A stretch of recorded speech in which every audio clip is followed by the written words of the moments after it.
Why the fuck aren't my lights changing in the background? Okay. Tube. That's the tube. Connect. Signal lost. Should get a neon sign behind you that says Destiny RGG. Oh, my Vesta board is almost here. We'll see how that goes. I don't even know what I'll use it for now, but... What was the question before in chat about? I'm like significantly cutting down on any like reactions to... I can't say this without sounding like a sociopath. Nobody is ever happy with the amount of like back and forth I give them. So I've been like, I'm curious, like how often do people talk to other people in real life? Or I say real life, but like how often are people like DMing people or whatever? Because I'll have like, usually I do all my DMs in the morning and then at night. And sometimes I'll respond in between or whatever. But then I'll have somebody who will send me like 2 or 3 or 4 or 5. And then when I respond finally, I'll get like one more immediately after and I'm like, oh Jesus. But I probably have anywhere from like 20 to 40 throughout the day. So I'm curious, like, is the average person really like going back and forth with like this many people, like this much? It seems like insane. But I think I just have... Why the fuck? Why are we not connecting? Can you send a video set up your building? Is it for live streaming events or recording to edit? It's for live streaming the events I go to, but I already got all the pieces, so. I don't know why these 2 lights won't connect. That connects. Does this connect? Did you try out, does the PoE shit work? I don't know, bro. I didn't even go downstairs yet.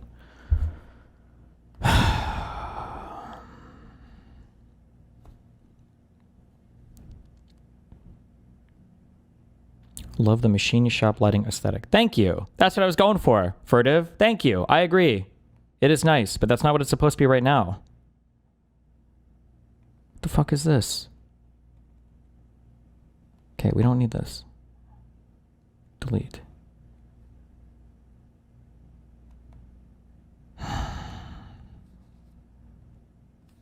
Any luck with camera stuff from yesterday? I have everything I need to order. Bro. Okay, I'm gonna turn my phone off and on. That'll fix it. Every single time I want to order from fucking shit and H photo bullshit website, it's always fucking Friday night, and I'm like, oh, it's the Sabbath, and you can't order from it. And I'm like, okay.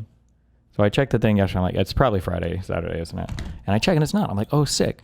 And I'm trying to order and it won't let me. And it's some fucking Jew holiday that they closed their shit for. What the fuck? So I can't order my shit till tomorrow. What's the most hot dogs you think you could eat in once? Oh, the most hot dogs. Probably like maybe 2. Did you order the laptop mic and switch?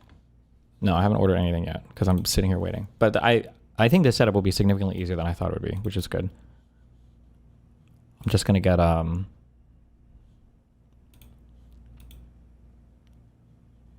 just going to use wired mics. I'll just have this. I'll use this audio interface. Easy. And then I'm going to do video over Ethernet, which I've never done before. Using an unmanaged switch, which I've never used before. Should be fine. Oh, the only questions I have, I guess, the only thing I'm not 100% on yet is like the laptop. I've never bought like a workstation laptop before. It feels like it's way more expensive than I thought it would be, though. Like, I feel like the hardcore gamer laptops were like $3,000. But this like laptop I'm looking at is like almost $4,000. And I'm like, is it really? For, I guess? This ADA card, I guess, maybe. I don't know. Seems like a lot. Oh. Oh, you guys weren't seeing anything I was showing. Nice.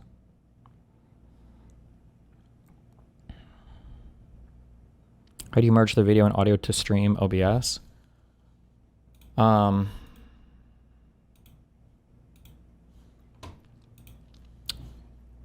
audio interface will put audio into a laptop using USB, and then the video will come out of this and it'll connect to the laptop via an Ethernet cable.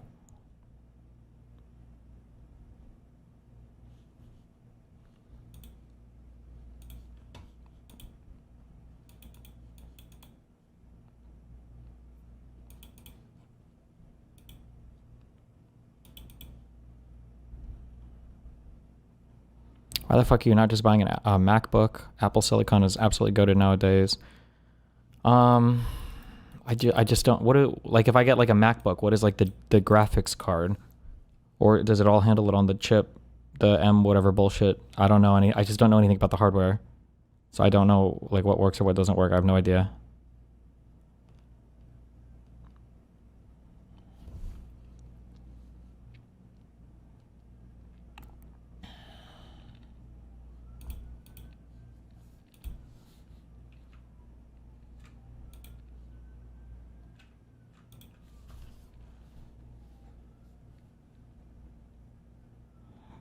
Why using a graphics card for video encoding and IRL stream? Well, because it's better than because that's what they do. What do you mean? I don't know what that question is supposed to mean. Or was that a trick question, or as opposed to what? Using a software encoder, X264 on the CPU, or it looks way worse than CPU encoding. Oh shit. Everybody give a clappa to Turble. How are you feeling, bro? I think this guy just woke up from a coma from 2009.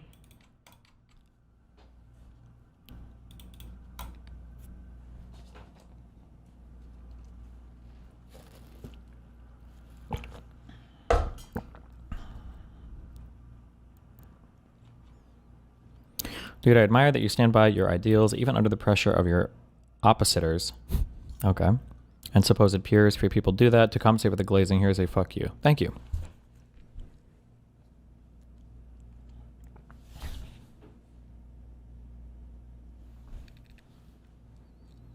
Wouldn't your biggest problem be connectivity? This is for events and stuff, right? Oh, like connecting to the internet? I mean, hopefully not. If the internet connection sucks, though, it doesn't matter that much because I'll just be local recording it all anyway, so.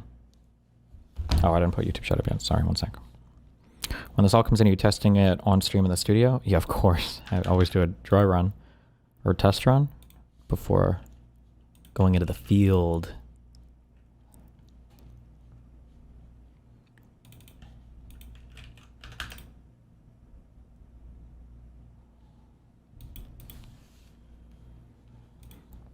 X264 CPU encoding on slow is still better quality compared to GPUs, but GPU NVENC encoding is a lot more efficient. Yeah, but when you're talking about like better at this point, you're talking about like capturing like an FPS game moving at like 60 frames per second where you're trying to convey a ton of changing information on the scene. For shooting like a camera at an event, like a lot of stuff is stationary. Maybe if it's like shooting into a huge busy audience, maybe. But it's not, I don't think it's that big of a deal.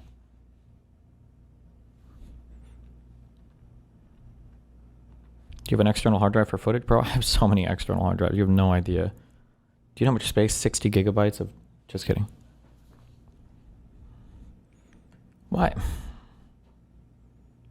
Why are you making me do this? I don't understand why you like this. PavoTube. Which one did I just turn off? Oh, that turns off and on. This one.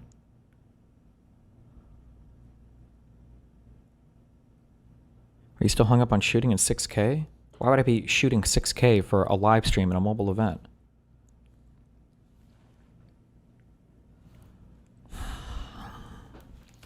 You could look at an Ari at home setup. He literally walk around NYC for hours while streaming. I think he does it from a Mac Mini. Why? I'm not walking around and streaming. I need a stationary setup. I don't know why you guys are suggesting. You know what I learned? It's not just software people. It's every single human being. Every single human being does this. Okay? When you ask somebody, hey, how do I do a thing? You would think like, oh, a person with experience, this person will tell you. They don't know. What they do is they just tell you what they use every single time. You know that? Every time you ask somebody, hey, what do you think is a good way to do this? They're like, oh, you should definitely do ABC. And it's like, why is that better? I use ABC. For what? Something totally different than what you want to use it for. Then why should I use it? Because it's the best. Why do you think it's the best? Because I use it. Okay. Okay, I'm turning this off and on. Hold on. You know what? I don't give a fuck.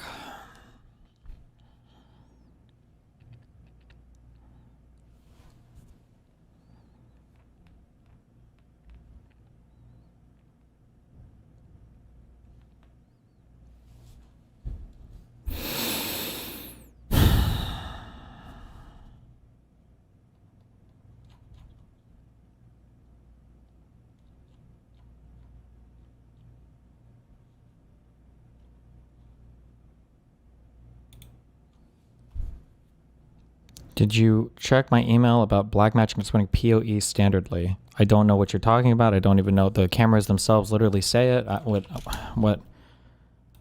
It went to my contact email, so I'm not going to get it for 12 hours.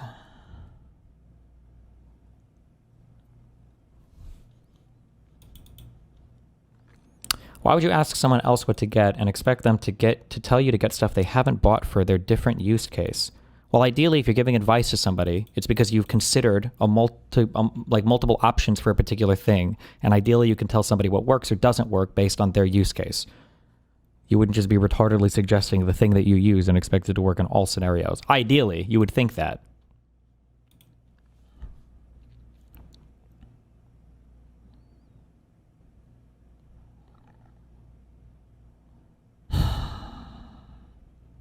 The worst thing about NAND Link is the fucking Chinese software. Oh my fucking god.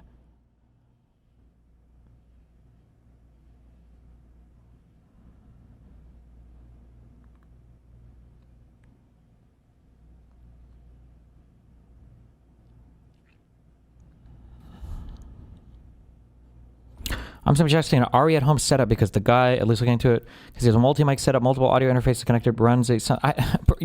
I don't even know what anything of this is. You're just suggesting because you heard a guy uses it and walks around and streams with it. I don't even know what is this? Like, how long you be here? Badass right now. This guy looks like he has two, or at least one other camera dude with him, no? I don't even know... Oh, Lord. Is he live streaming any of this, or is it all locally recorded? IRL stream. What, do you even know what his setup is?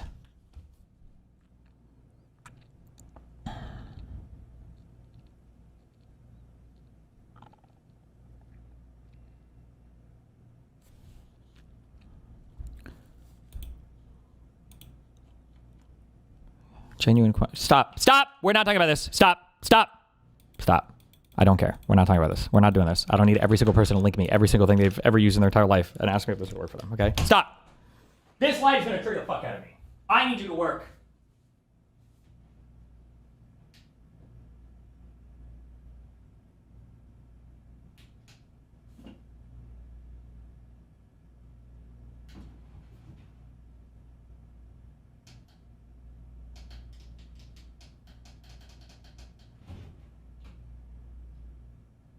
Bro, wait, what?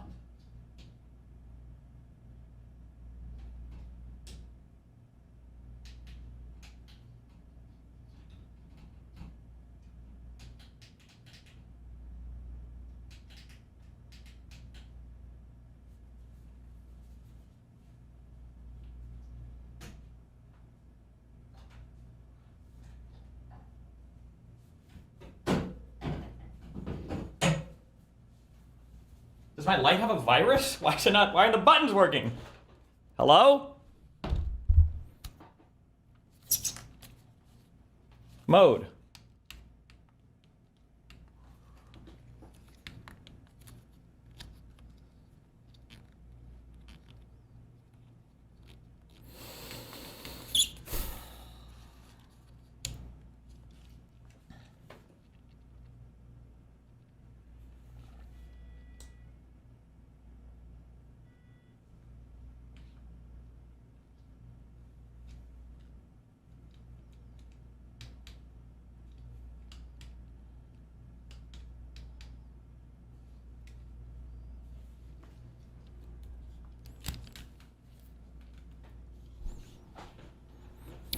The 3500 Ada doesn't have the newest NVENC engine, by the way. It's Gen 8, and not the newest Gen 9. What does that matter? Who cares?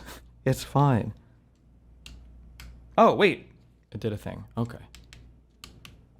How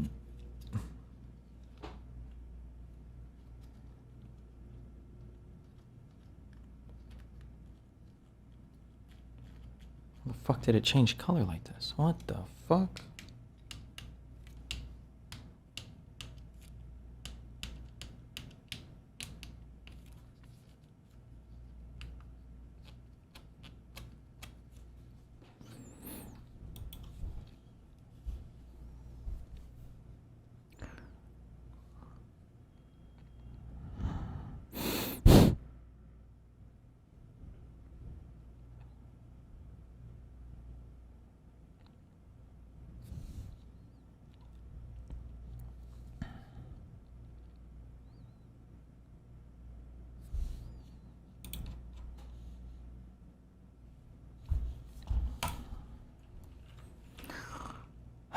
Nan Light, Pavo, Tube, Frozen.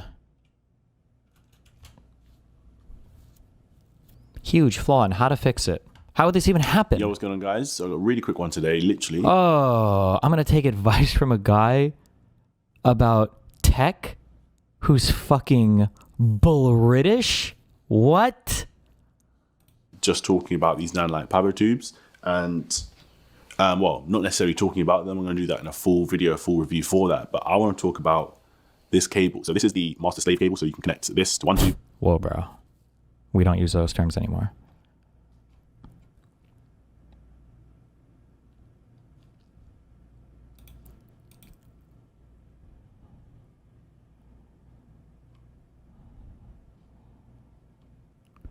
Has an internal board issue where glitches and cuts control of the tube display ships and no firmware update helps. I'll return. Wait.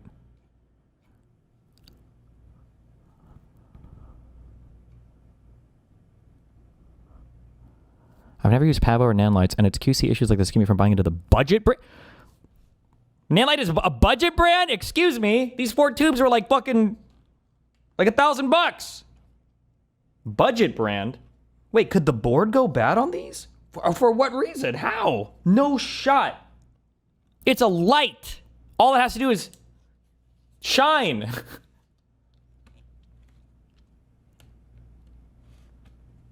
Wait, what does this do?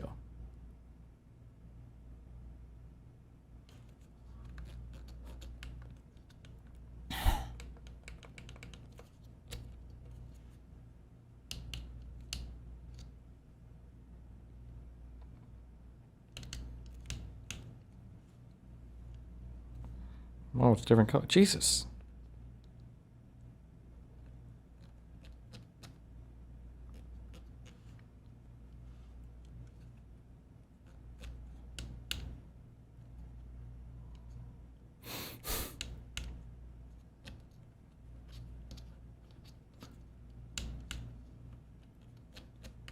What?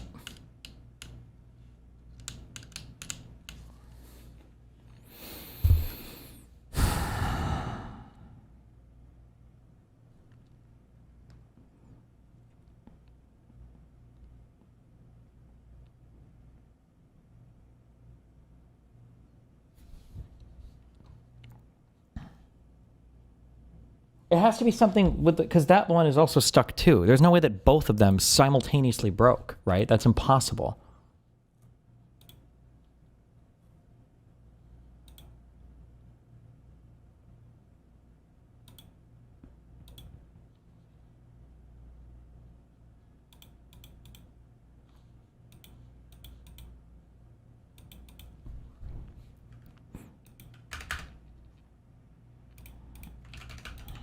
Okay, here, watch this. In the meantime, good luck. Damn, see, I just thought about it, bro. People who got their birthday on December, bro, they gotta wait all year, bro, for their birthday to come again. That's crazy. Wait, let's revisit what you said earlier. You said people in September gotta what? No, I didn't say nothing about September.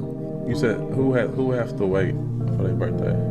Oh, the people in December. And they gotta what? I'm trying to process what you said because it sounded like you said people in this December have to. No, I said they gotta wait like all year for their birthday to come back around. I ain't gonna lie, I was like, that's crazy. But don't every month gotta wait for their birthday to come around? No, what? No. January's right away. What? What a dumbass. What you talking about, bro? Well, I'm saying each birthday is a year. Every month gotta wait a year, regardless. What are you talking about, Z? Not just December. Bro, what you talking about, bro? When your birthday? Are you saying it just feel a little longer? Nah, I'm saying like, bro, come on, Z. Why are you even trying to play with me out here, bro? I'm not. I'm trying to understand what you're saying.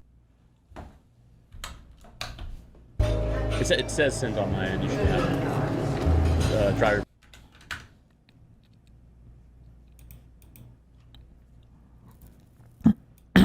Stop with the aperture shit or whatever. Aperture? Aperture? Is it aperture? Oh, it's probably aperture. Fuck. That's like the other brand that gets recommended alongside Nanlite. But all my shit is Nanlite. I'm not gonna. I would have to switch to a totally different lighting system. Why, you red? I'm not. That's just what I normally look like. Oh, I saw that. Would-be Trump assassin Ryan Ruth tries to stab himself in the neck with a pen after the guilty verdict read in court. Was this guy actually trying to kill Trump? Is this the guy who was like hiding in the bushes like a fucking reed? Well, I mean, I guess it's good because he wasn't successful, but...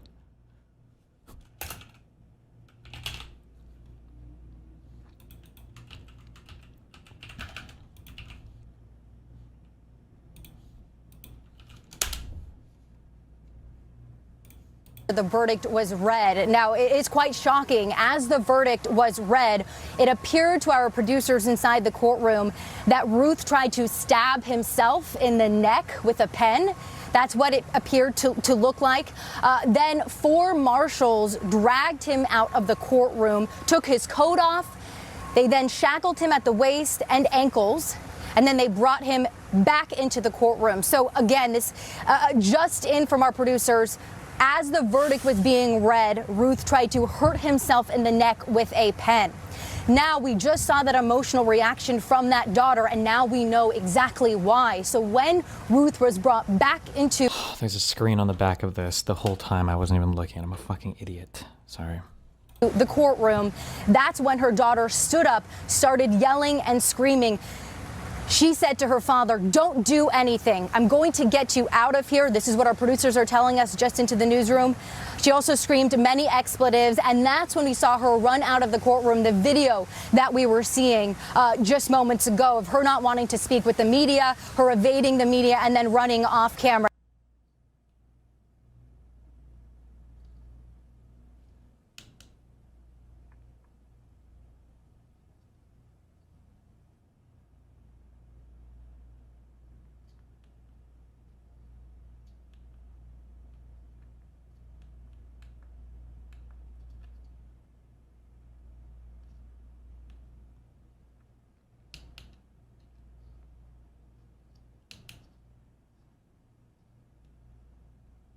That's crazy, chat.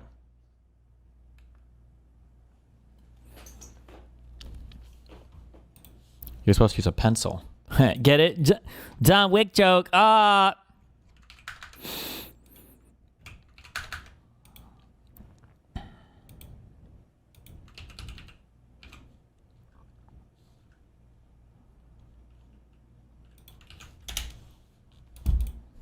Breaking this Trump Epstein statue to honor Friendship Month was mysteriously placed in the National Mall. Mysteriously? Is this like plastic or whatever? Like if this was actual marble and like an actual statue, wouldn't you need like a whole ass like truck and people and everything?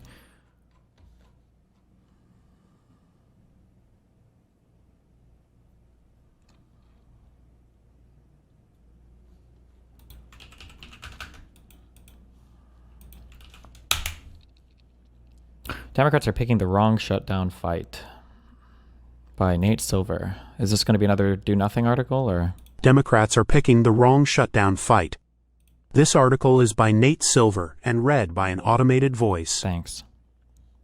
In March, I urged Democrats to shut down the government over possibly illegal budget cuts by the Department of Government Efficiency. Doing so would have allowed the Democrats to frame their argument as a response to Elon Musk's unpopular chaos. That shutdown did not happen. Now we're onto the risk of or an opportunity for another shutdown. Most commentators from the left have urged some sort of shutdown fight. This time, Chuck Schumer, the Senate Minority Leader, seems open to their encouragement and said recently that Democrats had settled on restoring health care funding from the big Republican domestic bill as their line in the sand. I'm less sure about the wisdom of a shutdown this time, but since it seems like a real possibility, I believe that Mr. Schumer is picking the wrong fight, or at least the wrong issue to hinge his fight on. Instead of health care, I'd focus on the one issue that has had the most impact in denting Mr. Trump's approval rating, tariffs. Oh, okay. I'm heedful of the argument that strategic shutdowns usually fail to produce lasting benefits for the opposition party. And the lasting benefits are what matter here. Every additional seat the Democrats gain in the midterms will do more to restrain Mr. Trump than anything congressional Democrats do this month. But the arguments and goals for a shutdown this time from writers on the left have been all over the place, and somewhat mutually incompatible. The approach I originally would have urged was best articulated by Bill Shurer of Washington Monthly. Instead of Democrats asking for something specific, they'd refuse on principle to provide votes for a party they saw as acting in bad faith and acquiescing to abuses of power by the executive branch. This plan is consistent with the argument that providing votes to allow for the passage of a continuing resolution is a tacit endorsement that we're still operating in normal times, a message Democrats would like to avoid, and it provides for more tactical flexibility. It also avoids the potential pitfall of focusing demands on health care, which resembles the typical negotiation tactics from budget fights past. Precisely because Medicaid and Obamacare are popular programs, Democrats might be making Republicans an offer that is too good to refuse. A compromise on health care could be attractive to swing-seat Republicans and remove an issue against them ahead of the 2026 midterms. Implicitly, under Mr. Scher's plan, Democrats would be daring Republicans to blow up what's left of the legislative filibuster, clarifying that the nation is under one-party rule. I don't think there's necessarily anything for Democrats to fear from this. If Democrats win back power in 2028, they'll have extremely narrow majorities themselves, surely an incooperative opposition party, and 4 years of Trump executive orders and Republican legislation to undo. And the filibuster is already on its last legs. This month, Senate Republicans changed the rules to make confirming Mr. Trump's nominees easier. But two things gave me pause. One is that the message, actually, we're not negotiating, we're refusing to negotiate. You have your majorities and all of this is your problem. Wait, I don't understand. This, on this confirmation for judges stuff, this is just like a nuclear option, right? That they pulled? Why does nobody care about this? We just didn't even talk about this?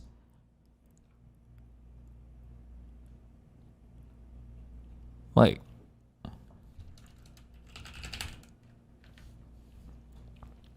Senate Republicans changed the rules to make confirming Mr. Trump's nominees easier. I imagine this means with a simple majority instead of a 60-vote thing. So like, but this was like the nuclear option that was so bad that Harry Reid did that McConnell's like, we're going to take your Supreme Court pick from you. I actually think this is good for us because we should use this now to block their next Supreme Court pick. And say, oh, well, that's what McConnell did when we did the nuclear option, so now we're going to do that. Would require a lot of discipline in practice, and Democrats aren't very good at that. The other reason is that the crisis atmosphere that Democrats are treating as a desirable feature of the shutdown might be exactly what Mr. Trump wants, particularly after the assassination of Charlie Kirk. I would condition any votes to keep the government open on the passage of the Trade Review Act, which already has bipartisan sponsors in both chambers of Congress. If Congress eventually passed the Trade Review Act but Mr. Trump vetoed it, Democrats could then reassess where public opinion stood. Why tariffs and not health care? For one thing, Mr. Trump's tariffs make clear that what's happening in Washington today is not normal. Not only are these the highest tariffs in almost 100 years, but Mr. Trump has also repeatedly been usurping Congress's constitutional power to lay and collect taxes, duties, imposts, and excises, and regulate commerce with foreign nations to the point where his tariffs will soon be under review by the Supreme Court. Moreover, tariffs are among the few things that have moved Mr. Trump's numbers. In April, after his Liberation Day tariff announcement, his net approval rating plunged in the Silver Bulletin approval tracker to -9.7, from -3. Immigration controversies, Jeffrey Epstein, and everything else have not meaningfully sunk Mr. Trump's approval ratings quite like tariffs. Our averages also find that Mr. Trump has a -31.6 net approval rating on inflation and -17.3 on trade, far worse than his overall numbers. The polarity of public opinion on the economy has flipped from Mr. Trump's first term. Now the culture wars are keeping him afloat, while voters grow increasingly concerned about the direction of the economy. By contrast, Mr. Trump's approval rating on immigration is only -4.5. Tariffs could also drive a greater wedge between Mr. Trump and congressional Republicans, and such a fight could give Democrats another chance to focus on recent inflation and jobs data, which suggests that the labor market has slowed significantly. To be fair to Mr. Schumer, given the choice between a shutdown fight over health care and nothing, I'd take the shutdown over health care. I think catering to the Democratic base is usually overrated. The whole point of the base is that it's loyal to you. But Democrats have benefited from greater enthusiasm in recent special elections, and that will probably carry over to some degree into the midterms. conceding on the budget battle would be out of step with a large majority of Democratic voters who want to see more fight from their party. Still, it's not clear what the endgame is. Is Mr. Schumer rooting for concessions that would be popular with swing voters? And if he doesn't get them, what's the plan? The strategy might be better than nothing, but it still indicates that the Democrats are hobbled by caution. Tariffs would be the bolder play. Nate Silver, the founder and former editor of 538, and the author of On the Edge, The Art of Risking Everything, writes the newsletter Silver Bulletin. Source photographs by Thanasis and Schulte Productions. Maybe I kind of sort of agree with that. Bro, it looks like half this like it's not an LCD, but like the display almost looks like it's like burnt out, like half the digital display. Is it possible that this light went bad?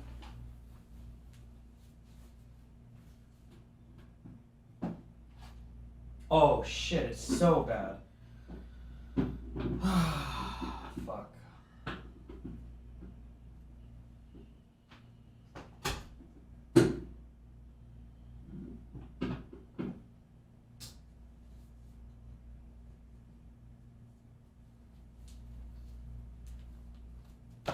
It's fucked.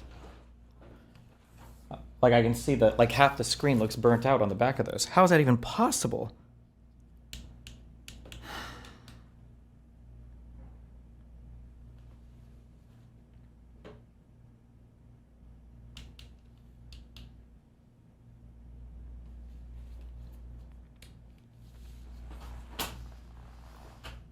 Oh wait, hold on. I didn't try the tried and true. Wait a second. Wait a second.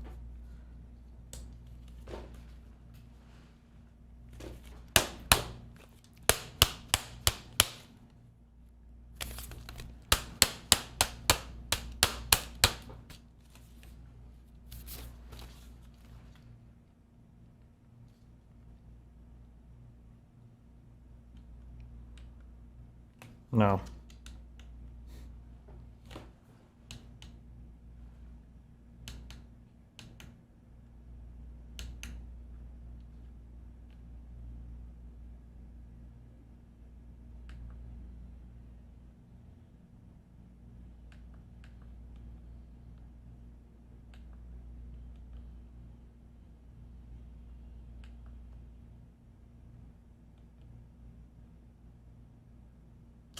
Okay.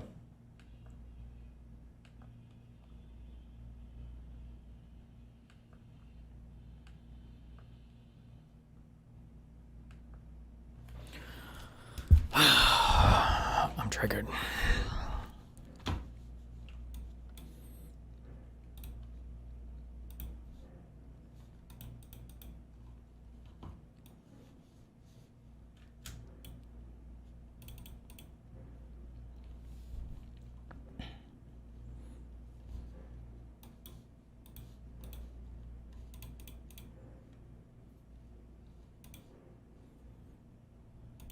One hour speech at the UN. What the fuck is he speaking about?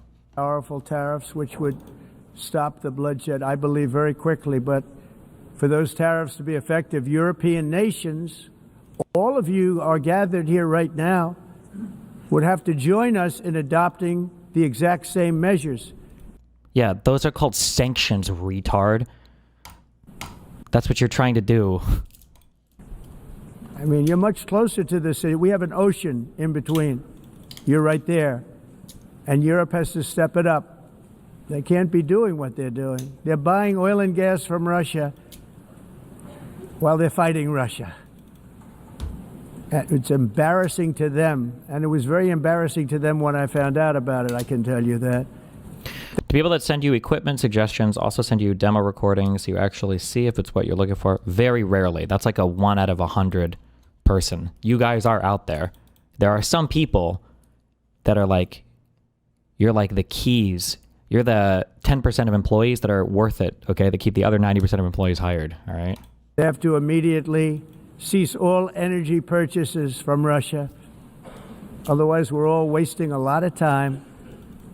So I'm ready to discuss this. We're going to discuss it today with the European nations, all gathered here.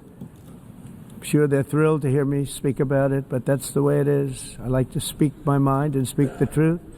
As we seek to reduce the threat of dangerous weapons today, I'm also calling on every nation to join us in ending the development of biological weapons once and for all. And biological is terrible, and nuclear is even beyond, and we include nuclear in that. We want to have a cessation of the development of nuclear weapons. We know, and I get to view it all the time. Sir, would you like to see? And I look at weapons that are so powerful that we just can't ever use them. If we ever use them, the world literally might come to an end. There would be no United Nations to be talking about. There would be no nothing.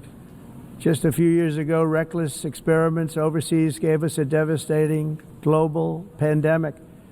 Yet despite that worldwide catastrophe, many countries are continuing extremely risky research into bioweapons and man-made pathogens. This is unbelievably dangerous.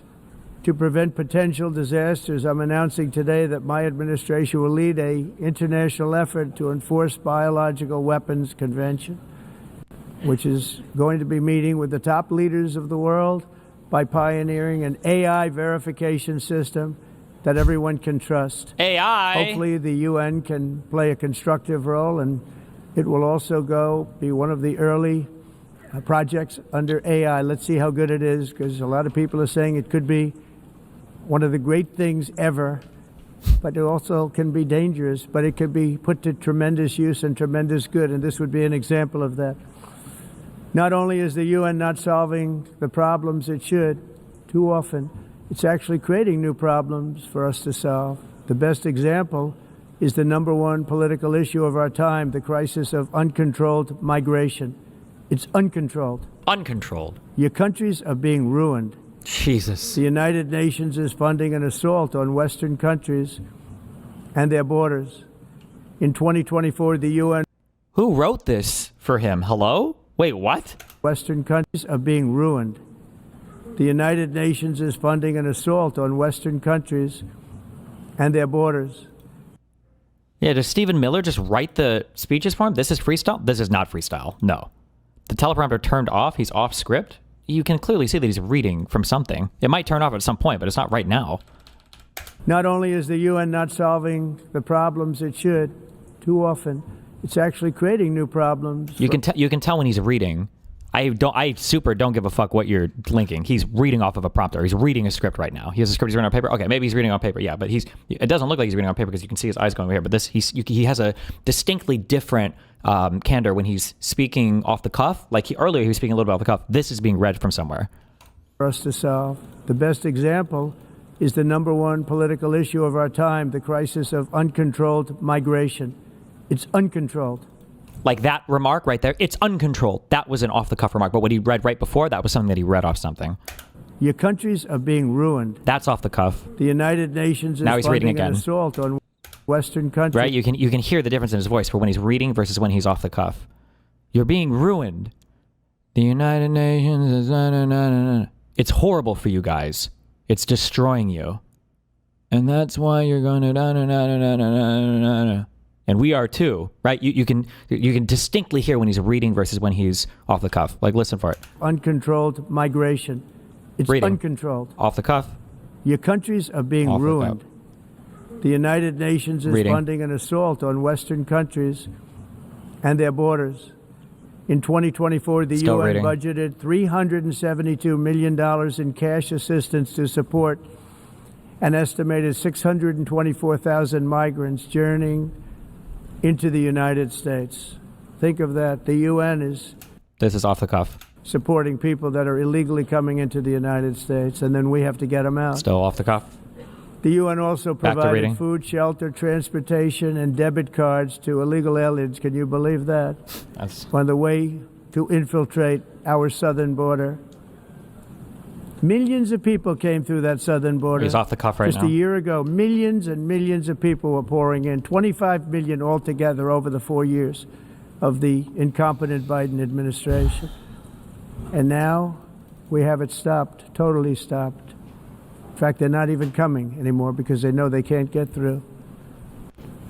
But what took place is totally unacceptable. The UN It's like he is live comments his own speech. Yeah, well, the way that he reads it, like this is what I'm saying. It's the same thing with his executive orders. Nobody will ever admit this on the conservative side because they can't, because they're so bought into it. But he doesn't do any of his own shit. He probably like gives like a general idea of like, this is kind of what I want, and then somebody will write up a whole bunch of stuff for him. He doesn't know any of the details. But then as he's reading it, he's like discovering in real time and commenting on it like he would be if somebody had just written like a random thing, right? And yesterday, 450 people broke into my home. 450. You should have seen them. It was like nothing you've ever seen before. Can you believe that? 450. All of these people were wielding machetes, and all the machetes bore the name of George Soros. Those radical Dems, I told you. George Soros. Can you believe that? George Soros. They went upstairs to his bedroom, and they replaced all the gold with silver, and then they ate his dogs. Ate my dogs. Can you believe they would do this? This is horrible. Like it's like he's like discovering. It's like reading a Twitch chat. supposed to stop invasions, not create them and not finance them. In the United States, we reject the idea that mass numbers of people from foreign lands can be permitted to travel halfway around. You can also tell when he's reading because he can't put together long sentences in his head. I don't know if that's a IQ thing, if it's a speaking style thing, or if it's a senility thing. But he can't like have there's no complicated structure. So things involving like commas or like I don't know grammar, the names for it, but like different like ways you put together statements. He can't do that on the fly ever. He always speaks in simple statements. Everything is easy to understand. And then the way that he expands sentences is with like random insertions of, you go like, can you believe that? And what, like nothing you've ever seen before. And like these like filler, like quasi Markov chaining in the middle of his statements to like expand them. The world, trample our borders, violate our sovereignty, cause unmitigated crime, and deplete our social safety net. We have reasserted that America... Please watch the beginning. You're really gonna make me watch this motherfucker. Thank you very much. Very much appreciated. Who's used NAND lights before? If the screen is dim, is my shit fucked? Is this light bad? Did the light go bad? I need somebody to tell me that. Email me. Okay, sorry. And I don't mind making this speech without a teleprompter, because the teleprompter is not working. I feel very... Oh, this is why you retards were all saying he wasn't reading off a prompter. Somebody must have fixed it after a few minutes, because again, you can tell when he's looking at the thing, and all of the stuff that he's reading about has been written about for generations, and it was always going to be this. Like you can tell immediately. Yeah, okay. Happy to be up here with you, nevertheless, and that way you speak more from the heart. I can only say that whoever's operating this teleprompter is in big trouble.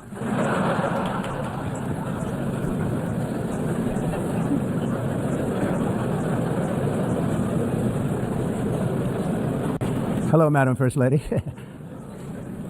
Thank you very much for being here. And Madam President, Mr. Secretary General, First Lady of the United States, distinguished delegates, ambassadors, and world leaders. 6 years have passed since I last stood in this grand hall and addressed a world that was prosperous and at peace in my first term. Since that day, the guns of war have shattered the peace I forged on 2 continents. An era of calm and stability gave way to one of the great crises of our time.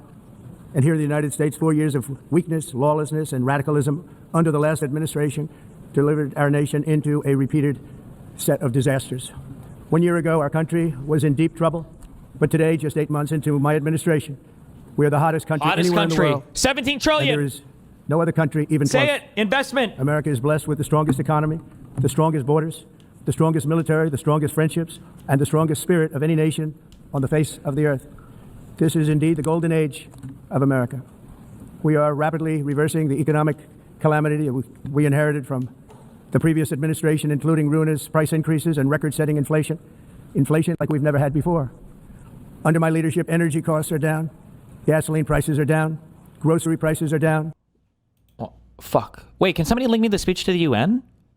Somehow I got a campaign rally speech. This must be domestic in the United States. I don't know why everybody's so quiet here, but certainly this is not a speech in front of the UN where he's just hyping up his own presidency compared to Joe Biden, right?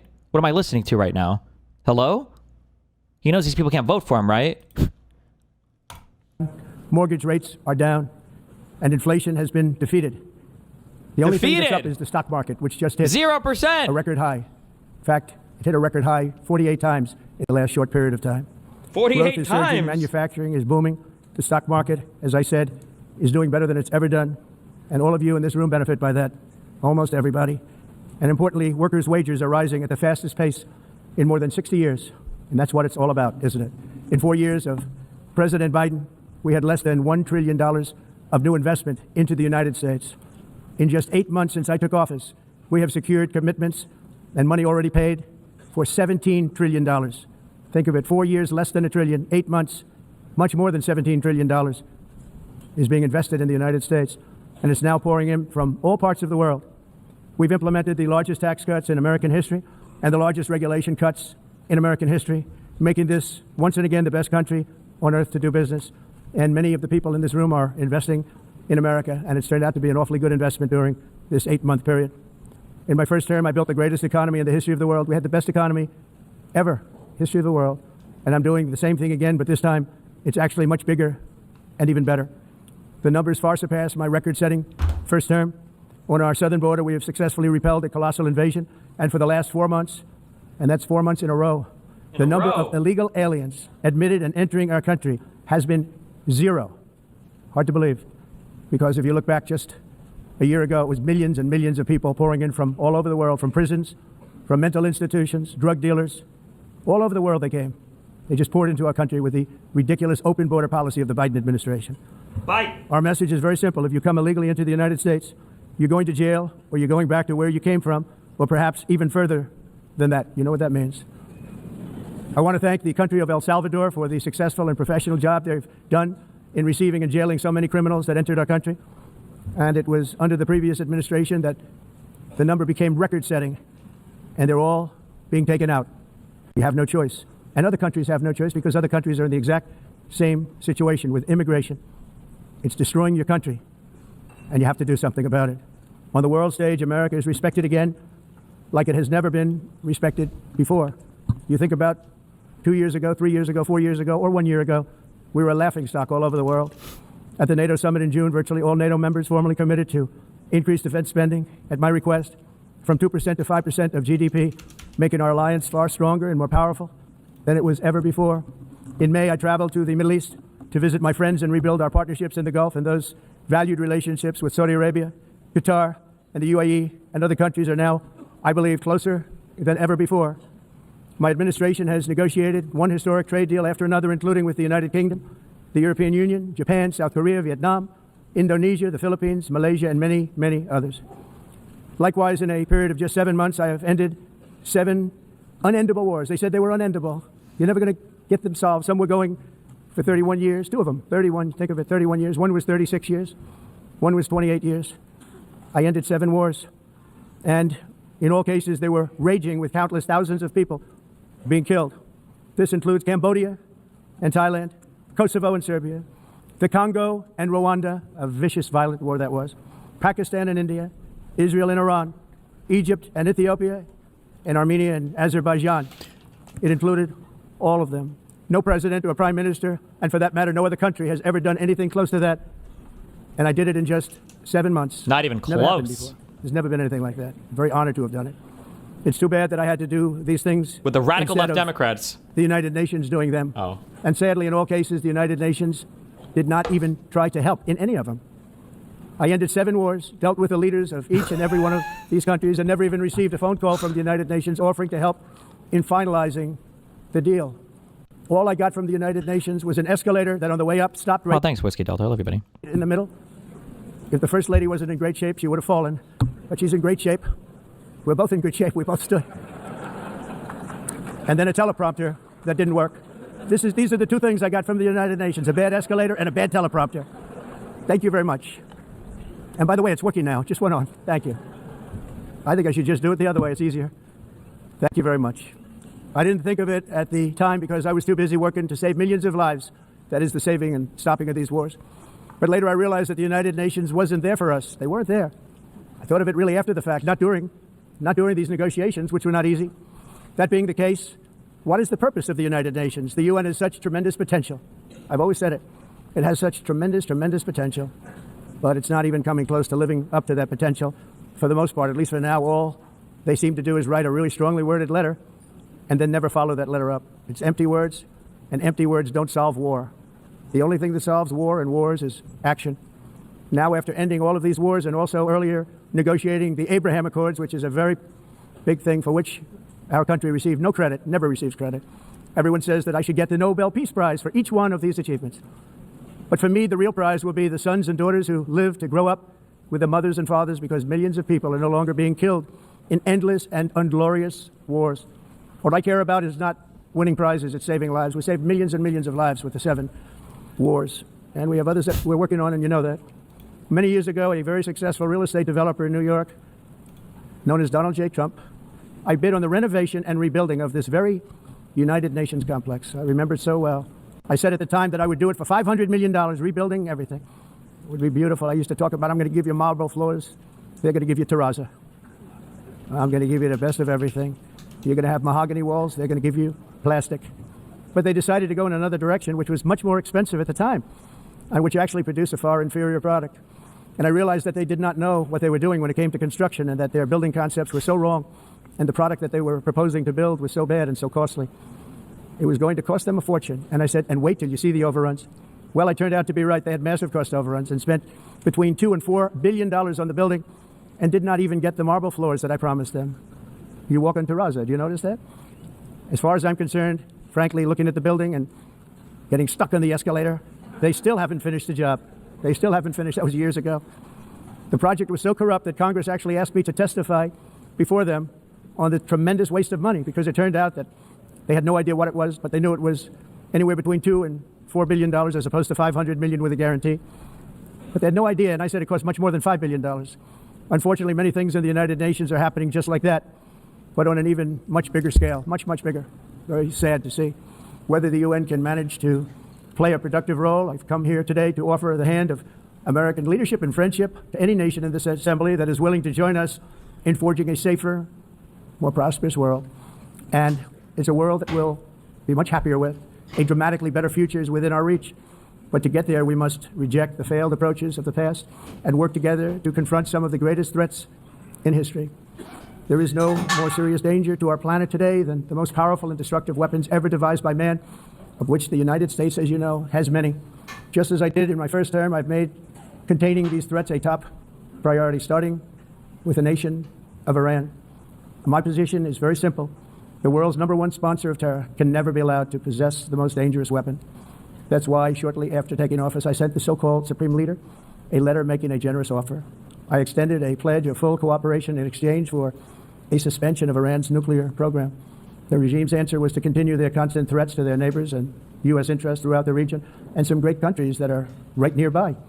Today, many of Iran's former military commanders, in fact, I can say almost all of them, are no longer with us. They're dead. And 3 months ago, in Operation Midnight Hammer, 7 American B-2 bombers dropped the 14 30,000-pound each bombs on Iran. How are Americans not embarrassed by this? That fucking light is going to trigger me. I don't understand how it happened, but somehow there's this caricature of what a strong, intelligent man looks like. That, like, it's always the guy that you see in the movies who's like obviously fucking retarded. But I guess in real life, it's not that easy to spot if you don't have like a director or an author telling you that this is a bad person. Like, we basically have, like, our president is basically, is it Professor Gilderoy? Who was the faker that just used like the charm potions to make that one lady write good books about him, but he was actually like a fucking fraud. I don't know how people don't see this, but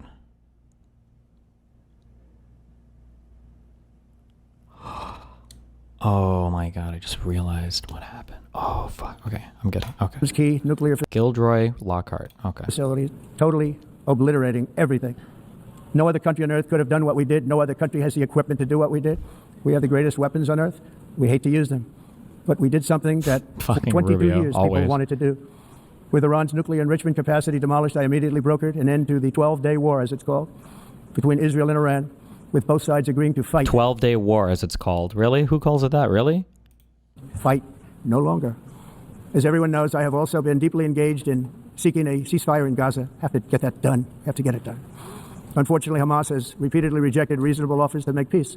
We can't forget October 7th, can we? Now, as if to encourage continued conflict, some of this body is seeking to unilaterally recognize a Palestinian state. The rewards would be too great for Hamas terrorists for their atrocities. This would be a reward for these horrible atrocities, including October 7th, even while they refuse to release the hostages or accept the ceasefire. Instead of giving to Hamas and giving so much, because they've taken so much, they have taken so much. This could have been solved so long ago. But instead of giving in to Hamas's ransom demands, those who want peace should be united with one message: release the hostages now. Just release the hostages now. Thank you. Kalapa, so brave. Thank you. As we have got to come together, and we will come together, got to get it done. We have to stop the war in Gaza immediately. We have to stop it. We have to get it done. We have to negotiate. Immediately have to negotiate peace. We got to get the hostages back. We want all 20 back. We don't want 2 and 4. As you know, I got, along with Steve Witkoff and others that helped us, Marco Rubio, we got most of them back. We were involved in all of them. But I always said the last 20 are going to be the hardest, and that's exactly what happened. We have to get them back now. We don't want to get back 2, and then another 2, and then 1, and then 3. Have this process. No, we want them all back, and we want the actually 38 dead bodies back too. Those parents came to me, and they want them back, and they want them back very quickly and very badly, as though they were alive. They want them. They want them every bit as much as if their son or daughter were alive. I've also been working relentlessly stopping the killing in Ukraine. I thought that would be, of the 7 wars that I stopped, I thought that would be the easiest because of my relationship Wait, so he's counting that in his 7 wars? Okay.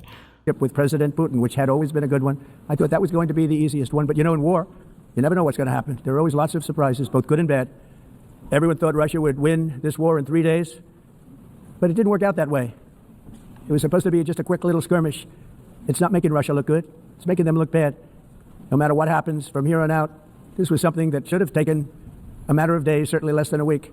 And they've been fighting for 3.5 years and killing anywhere from 5,000 to 7,000 young soldiers, mostly soldiers, on both sides, every single week, from 5,000 to 7,000 dead young people. And some in cities, much smaller numbers, where rockets are shot, where drones are dropped. This war would never have started if I were president. This was a war that should have never happened. It shows you what leadership is, what bad leadership can do to a country. Look what happened to the United States, and look where we are right now in just a short period of time. The only question now is how many more lives will be needlessly lost on both sides. China and India are the primary funders of the ongoing war by continuing to purchase Russian oil. But inexcusably, even NATO countries have not cut off much Russian energy and Russian energy products. Which, as you know, I found out about 2 weeks ago, and I wasn't happy. Think of it. They're funding the war against themselves. Who the hell ever heard of that one? In the event that Russia is not ready to make a deal to end the war, then the United States is fully prepared to impose a very strong round of powerful tariffs, which would stop the bloodshed, I believe, very quickly. But for those tariffs to be effective, European nations, all of you are gathered here right now, would have to join us in adopting the exact same measures. I mean, you're much closer to the city. We have an ocean in between. You're right there. And Europe has to step it up. They can't be doing what they're doing. They're buying oil and gas from Russia while they're fighting Russia. It's embarrassing to them, and it was very embarrassing to them when I found out about it, I can tell you that. They have to immediately cease all energy purchases from Russia. Otherwise, we're all wasting a lot of time. So I'm ready to discuss this. We're going to discuss it today with the European nations, all gathered here. I'm sure they're thrilled to hear me speak about it, but that's the way it is. I like to speak my mind and speak the truth.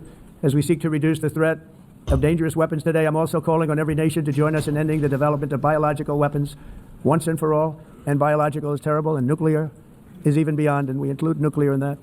We want to have a cessation of the development of nuclear weapons. We know, and I get to view it all the time. Sir, would you like to see? And I look at weapons that are so powerful that we just can't ever use them. If we ever use them, the world literally might come to an end. There would be no United Nations to be talking about. There would be no nothing. Just a few years ago, reckless experiments overseas gave us a devastating global pandemic. Yet despite that worldwide catastrophe, many countries are continuing extremely risky research into bioweapons and man-made pathogens. This is unbelievably dangerous. To prevent potential disasters, I'm announcing today that my administration will lead an international effort to enforce biological weapons convention. I think I've spoken about this on stream before. It's kind of funny. It doesn't really make sense. If you think that like biological weapons are a big deal, wouldn't you want to be researching that, right? Like this is just this is like an emotional position where like gain of function is bad, and therefore we need to ban all of it. And it's like, well, hold on. If you think that like people are making it for bioweapons, shouldn't it be like nuclear shit where we actually are aggressively researching this so we know how to counter the enemy's bioweapons? Like, isn't that what you would do? It's funny that there's just like a purely emotionally arrived at position with no thought behind it at all. Which is going to be especially because when it comes to nuclear stuff, you can't really like enrich uranium in a secret way. Like if somebody has a nuclear program and they're trying to create uranium that's pure enough for a nuclear bomb, it's the amount of centrifuges that you need and just the physical space required is huge. You can't sneak that. For a bioweapons program, I imagine you probably could be pretty sneaky with that. You just need a lab, some stuff to test. You don't need massive, huge equipment. You could probably hide it in any research lab or like research hospital or whatever. Meeting with the top leaders of the world by pioneering an AI verification system that everyone can trust. Hopefully the UN can play a constructive role, and it will. The fear is that something goes wrong during research and goes crazy. Do you think that that same fear didn't exist with nuclear weapons? Also be one of the early projects under AI. Let's see how good it is, because a lot of people are saying it could be one of the great things ever, but it also can be dangerous, but it could be put to tremendous use and tremendous good, and this would be an example of that.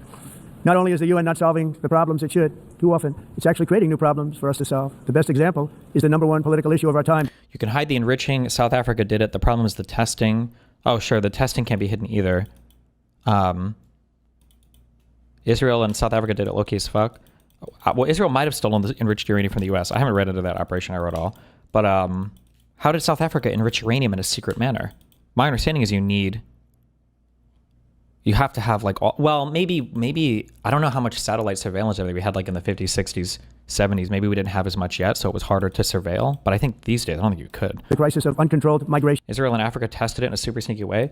They flew to like some weird ass islands to the south of South Africa, like in the middle of fucking nowhere, no? It's uncontrolled. Your countries are being ruined. The United Nations is funding an assault on Western countries and their borders. In 2024, the UN budgeted $372 million in cash assistance to support an estimated 624,000 migrants journeying into the United States. Think of that. The UN is supporting people that are illegally coming into the United States, and then we have to get them out. The UN also provided food, shelter, transportation, and debit cards to illegal aliens. Can you believe that? On the way to infiltrate our southern border. Millions of people came through that southern border. Just a year ago, millions and millions of people were pouring in, 25 million altogether over the 4 years of the incompetent Biden administration. And now we have it stopped, totally stopped. In fact, they're not even coming anymore because they know they can't get through. But what took place is totally unacceptable. The UN is supposed to stop invasions, not create them and not finance them. In the United States, we reject the idea that mass numbers of people from foreign lands can be permitted to travel halfway around the world, trample our borders, violate our sovereignty, cause unmitigated crime, and deplete our social safety net. We have reasserted that America belongs to the American people, and I encourage all countries to take their own stand in defense of their citizens as well. You have to. How do you even steal enriched uranium? I don't think the Mossad can pull that one dog. Was it Operation Arrow? What do they call this? I don't know if stealing enriched uranium is necessarily that hard. Like, I imagine if you have it like a storage thing, it's not like it's a relatively small amount of enriched uranium that you need to make a. It's not this. That's not what I'm looking for. Fuck. What was it called? Oh, Operation Apollo.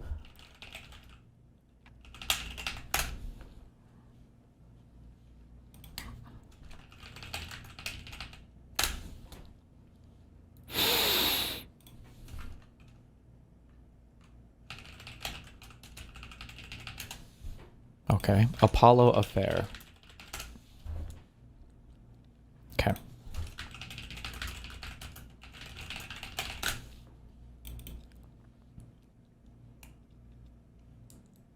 Investigated for losing 200 to 600 pounds of highly enriched uranium.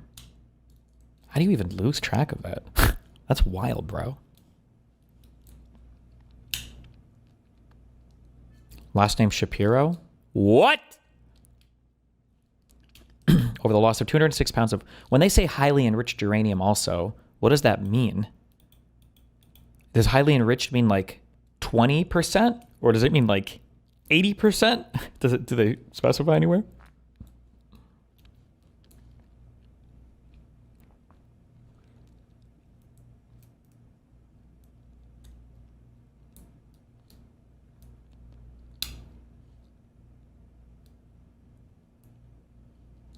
In his 1991 book, in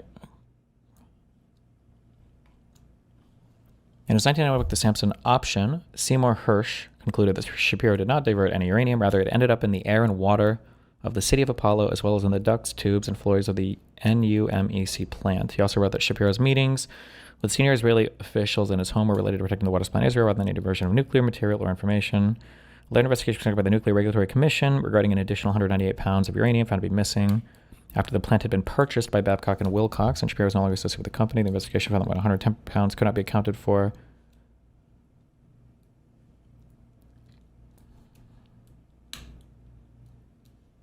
Later, U.S. Department of Energy records show that NUMEC had the largest highly enriched uranium inventory loss of all U.S. commercial sites, with about 593 pounds inventory loss before 68 and 168 pounds thereafter. I'm just curious what the enrichment level was, because if it was 20%, you'd still need to do quite a bit of work. You'd still need all the centrifuges and stuff to spin it up to make it more pure, right? For weapons, is it 80% plus or is it 95% to make it work? Are you doing any more TikTok debates? Maybe. TikTok is just a very annoying platform because you get banned for everything. You got to use a bunch of dumb words. It's a lot of...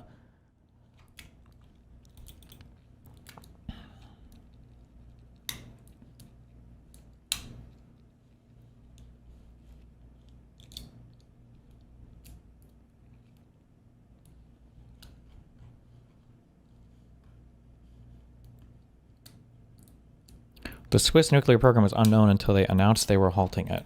Swiss nuclear program.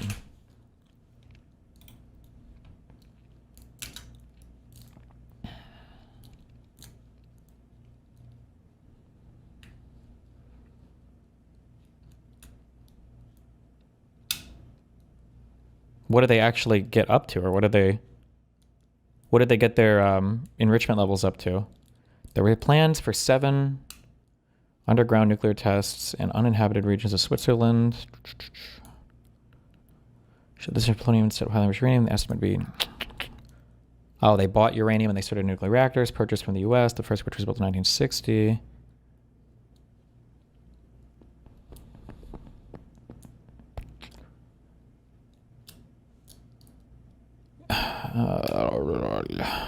Everybody in chat was saying that the Swiss managed to hide their nuclear program for 20, 30, 40 years. It sounds like they hid it because they didn't have one.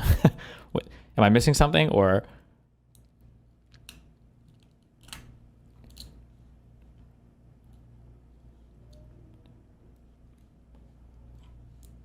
Okay.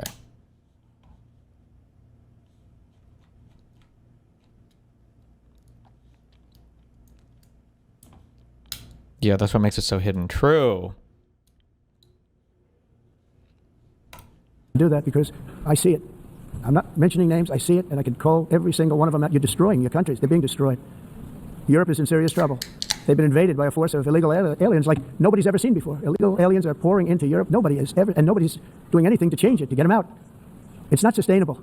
And because they choose to be politically correct, they're doing just absolutely nothing about it. And I have to say, I look at London, where you have a terrible mayor, terrible mayor, and it's been so changed, so changed. Now they want to go to Sharia law, but you're in a different country. You can't do that. Both the immigration and their suicidal energy ideas will be the death of Western Europe. Have you seen Vosh give you... First of all, you said Vash, not Vosh, but have you seen Vosh give you props for the most recent peers appearance? I watched a little bit of it, yeah. If something is not done immediately, they cannot... This cannot... Heck, even the Swedes actually managed to get pretty far in a nuclear weapons program. The hard parts, the two hard parts are... one is enriching uranium up to a high level. That's probably the hardest part, I think. Maybe. And then the second part is creating the delivery vehicles for it. So either your intercontinental ballistic missiles or some kind of like plane or something to drop a bomb, which I imagine is probably easier. But those are the two hard. Anything up to that is whatever. At this point, we could probably Wikipedia how to do it up to that. But not be sustained. What makes the world so beautiful is that each country is unique. But to stay this way, every sovereign nation must have the right to control their own borders. You have the right to control your borders, as we do now, and to limit the sheer numbers of migrants entering their countries and paid for by the people of that nation that were there and that built that particular nation at the time. They put their blood, sweat, tears, money into that country, and now they're being ruined. Proud nations must be allowed to protect their communities and prevent their societies from being overwhelmed by people they have never seen before, with different customs, religions, with different everything. Where migrants have violated laws, lodged false asylum claims, or claimed refugee status for illegitimate reasons, they should, in many cases, be immediately sent home. And while we will always have a big heart for places and people that are struggling and truly compassionate, answers will be given. We have to solve the problem, and we have to solve it in their countries, not create new problems in our countries. And we are very helpful to a lot of countries that are just not able to send their people anymore. They used to send them to us in caravans of 25, 30,000 people each. These massive caravans of people pouring into our country, totally unchecked and unvetted. But not anymore. According to the Council of Europe in 2024, almost 50% of inmates in German prisons were foreign nationals or migrants. In Austria, the number was 53% of the people in prisons were from places that weren't from where they are now. In Greece, the number was 54%. And in Switzerland, beautiful Switzerland, 72% of the people in prisons are from outside of Switzerland. When your prisons are filled with so-called asylum seekers who repaid kindness, and that's what they did. They repaid kindness with crime. It's time to end the failed experiment of open borders. You have to end it now. Let's see, I can tell you. I'm really good at this stuff. Your countries are going to hell. In America, we've taken bold action to swiftly shut down uncontrolled migration. Once we started detaining and deporting everyone who crossed the border and removing illegal aliens from the United States, they simply stopped coming. They're not coming anymore. We're getting a lot of credit, but they're not coming anymore. This was a humanitarian act for all involved, because on the trips up, thousands of people a week were dying. Women were being raped. Nobody's ever seen anything like it. Raped, horribly beaten, raped. On the trip up, the journey up, it was a long walk. It was a long, arduous journey, indeed. It was also a historic victory against human trafficking throughout the region. What we did was a victory, and we saved so many lives of people that wouldn't make the journey. That journey was loaded up with death. Loaded up with death. Dead bodies all along the roads of jungles. To get up, they go through jungles. The fuck are we Is there anything else in here worth listening to? I don't think I want to listen to this guy schizo ramble for a fucking hour. Through areas so hot you couldn't breathe. They were dying of suffocation. Areas so hot that you couldn't breathe. Dead bodies all over. By them not coming, we're saving tremendous numbers of lives. My people have done a fantastic job in doing what they did, and the American public agrees with it. I mean, I was very proud to see this morning I have the highest poll numbers I've ever had. Part of it is because of what we've done on the border. I guess the other part is what we've done in the economy. Joe Biden's policies empowered murderous gangs, human smugglers, child traffickers, drug cartels, and prisoners from all over the world. The previous administration also lost nearly 300,000 children. Think of that. They lost more than 300,000 children, little children, who were trafficked into the United States on the Biden watch, many of whom have been raped, exploited, and abused, and sold. All their factories have been plundered. Some of my very own establishments. It's really sad to watch. They've been broken. They've been broken by countries that broke the rules. That's why the United States is now applying tariffs to other countries, and much as these tariffs were for many years applied to us, uncontrollably applied to us. We've used tariffs as a defense mechanism under the Trump administration, including my first term, where hundreds of billions of dollars in tariffs were taken in. And by the way, we had the lowest inflation, and now we have very low inflation. The only thing different is that we have hundreds of billions of dollars flowing into our country. But this is how we will ensure that the system works for everyone and is sustainable into the future. We're also using tariffs to defend our sovereignty and security throughout the world, including against nations that have taken advantage of former U.S. administrations for decades, including the most corrupt, incompetent administration in history, the sleepy Joe Biden administration. Brazil now faces major tariffs in response to its unprecedented efforts to interfere in the rights and freedoms of our American citizens and others, with censorship, repression, weaponization, judicial corruption, and targeting of political critics in the United States. I have a little problem saying this because I must tell you, I was walking in and the leader of Brazil was walking out. We saw him, and I saw him, he saw me, and we embraced. And then I'm saying, can you believe I'm going to be saying this in just 2 minutes? But we actually agreed that we would meet next week. We didn't have much time to talk, like about 20 seconds. They were in retrospect, I'm glad I waited because this thing didn't work out too well. But we did talk, we had a good talk, and we agreed to meet next week, if that's of interest. But he seemed like a very nice man, actually. He liked me, I liked him. But if you, and I only do business with people I like. When I don't like them, I don't like them.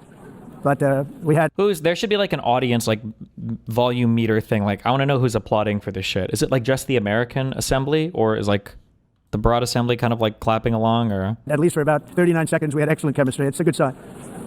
But also in the past, Brazil, can you believe this? Unfairly tariffed our nation, but now because of our tariffs, we are hitting them back, and we're hitting them back very hard. As president, I will always defend our national sovereignty and the rights of American citizens. So I'm very sorry to say this, that Brazil is doing poorly and will continue to do poorly.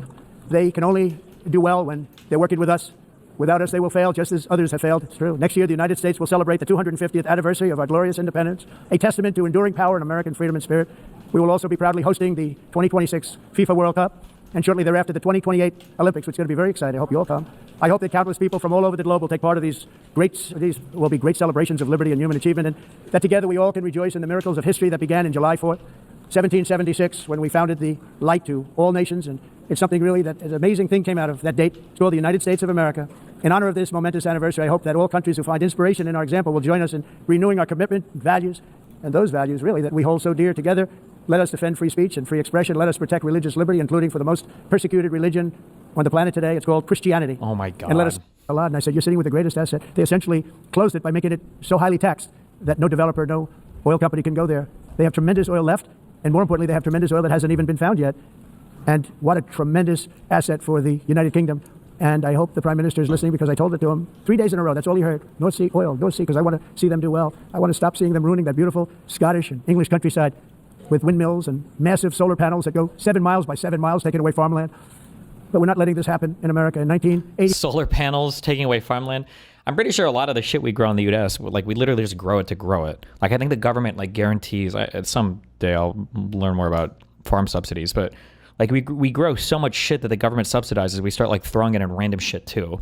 Like, a lot of our fuel, I don't know if we still do this, but a lot of our fuel has ethanol mixed in with it, which I think burns a little dirtier. It's not as fuel efficient, but we just grow so much, we literally just burn the shit in our fucking car engines, because why not? the executive director of the United Nations Environmental Program predicted that by the year 2000, climate change would cause a global catastrophe. He said that it will be irreversible, as any nuclear holocaust would be. This is what they said at the United Nations. What happened? Here we are. Another UN official stated in 1989 that within a decade, entire nations could be wiped off the map by global warming. Not happening. You know, it used to be global cooling. If you look back years ago in the 1920s and the 1930s, they said global cooling will kill the world. Were they talking about climate change in the 1920s, the 1930s? Maybe they were. I don't know. Is that a thing? You have to do something. Then they said global. The ethanol burns cleaner? Is that true? I've never heard that in my life. I've always heard that ethanol-based fuels burn dirtier in your vehicle than just pure gasoline. Warming will kill the world, but then it started getting cooler, so now they could just call it climate change, because that way they can't miss. It's climate change. Because if it goes higher or lower, whatever the hell happens, there's climate change. It's the greatest con job ever perpetrated on the world, in my opinion. Climate change, no matter what happens, you're involved in that. No more global warming, no more global cooling. All of these predictions made by the United Nations and many others, often for bad reasons, were wrong. They were made by stupid people that have cost their countries fortunes and given those same countries no chance for success. If you don't get away from this green scam, your country is going to fail. And I'm really good at predicting things, you know. They actually said during the campaign they had a hat, the best-selling hat. Trump was right about everything. And I don't say that in a braggadocious way, but it's true. I've been right about everything. And I'm telling you that if you don't get away from the green energy scam, your country is going to fail. And if you don't stop people that you've never seen before, that you have nothing in common with, your country is going to fail. I'm the president of the United States, but I worry about Europe. I love Europe. I love the people of Europe. And I hate to see it being devastated by energy and immigration. This double-tailed monster destroys everything in its wake, and they cannot let that happen any longer. You're doing it because you want to be nice. You want to be politically correct, and you're destroying your heritage. They must take control strong. Rugel says it burns cleaner. The reason why ethanol has a bad name is because older cars could not use it because the engines suck. Wow. Okay. Strongly and immediately of the unmitigated immigration disaster and the fake energy catastrophe before it's too late. The carbon footprint is a hoax made up by people with evil intentions, and they're heading down a path of total destruction. The carbon footprint is a gated immigration disaster and the fake energy catastrophe before it's too late. The carbon footprint is a hoax made up by people with evil intentions, and they're heading down a path. Do you feel embarrassed right now as an American, or are you completely desensitized to Trump's slop? Bro is clowning US. I mean, it is embarrassing, but I mean, it's not my... I didn't vote for the dude. Of total destruction. You know, the carbon footprint was a big, big thing a few years ago. I remember hearing about the carbon footprint, and then President Obama would get into Air Force One, a massive Boeing 747, and not a new one, an old one with old engines that spew everything into the atmosphere. He'd talk about the carbon footprint, we must do something. Then he'd get in, and he'd fly from Washington to Hawaii to play a round of golf. And then he'd get back onto that big, beautiful plane, and he'd fly back, and he'd talk about again. Is there a lot of golf? Global warming. Speech without a teleprompter. Is there a lot of golf in Hawaii? Is that a thing? And the carbon footprint. It's a con job. At extreme cost and expense, Europe reduced its own carbon footprint by 37%. Think of that. Congratulations, Europe. Great job. You cost yourself a lot of jobs, a lot of factories closed, but you reduced the carbon footprint by 37%. However, for all of that sacrifice and much more, it's been totally wiped out and then some by a global increase of 54%.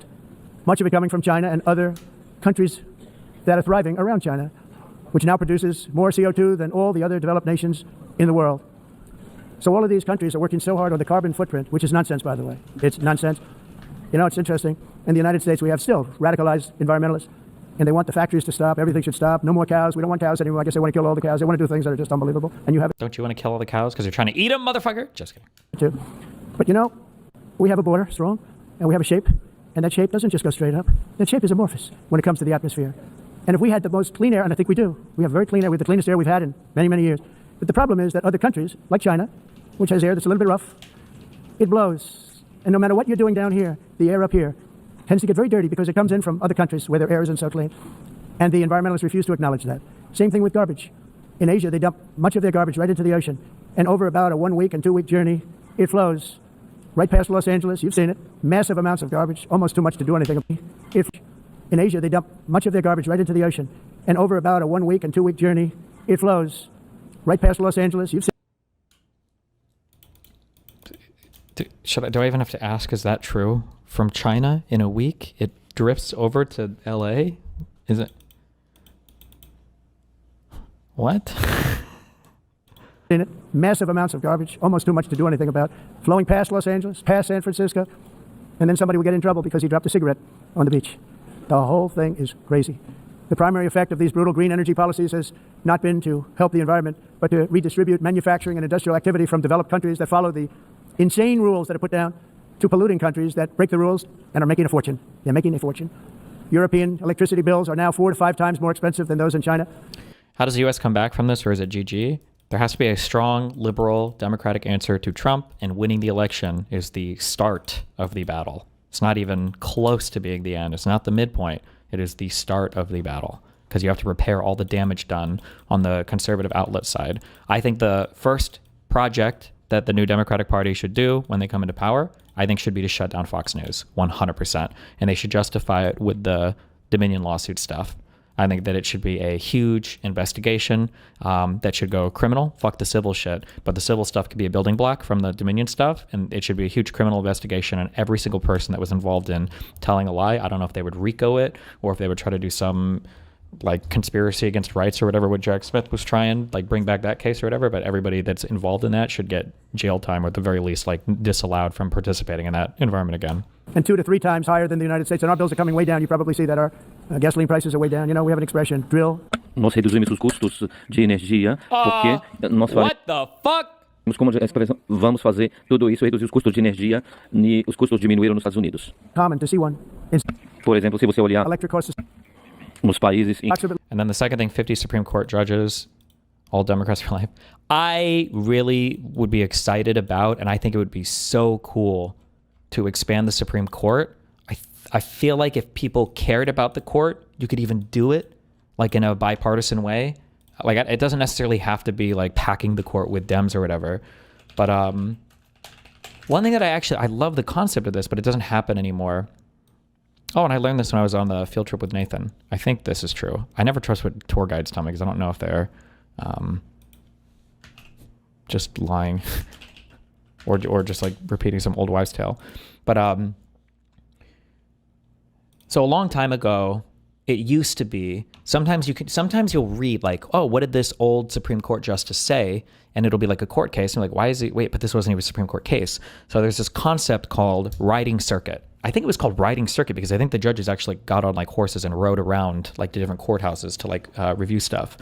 And the concept of Supreme Court judges dropping down to circuit courts to write opinions, I feel like that's just a really cool, healthy, awesome environment for the Supreme Court justices being more engaged in ongoing litigation stuff around the United States. It gives you more insight into their decisions. It allows them to write more or opine on certain things or give you some indication for leanings in the Supreme Court on certain things, and just more participation in stuff in general. I think that would be awesome.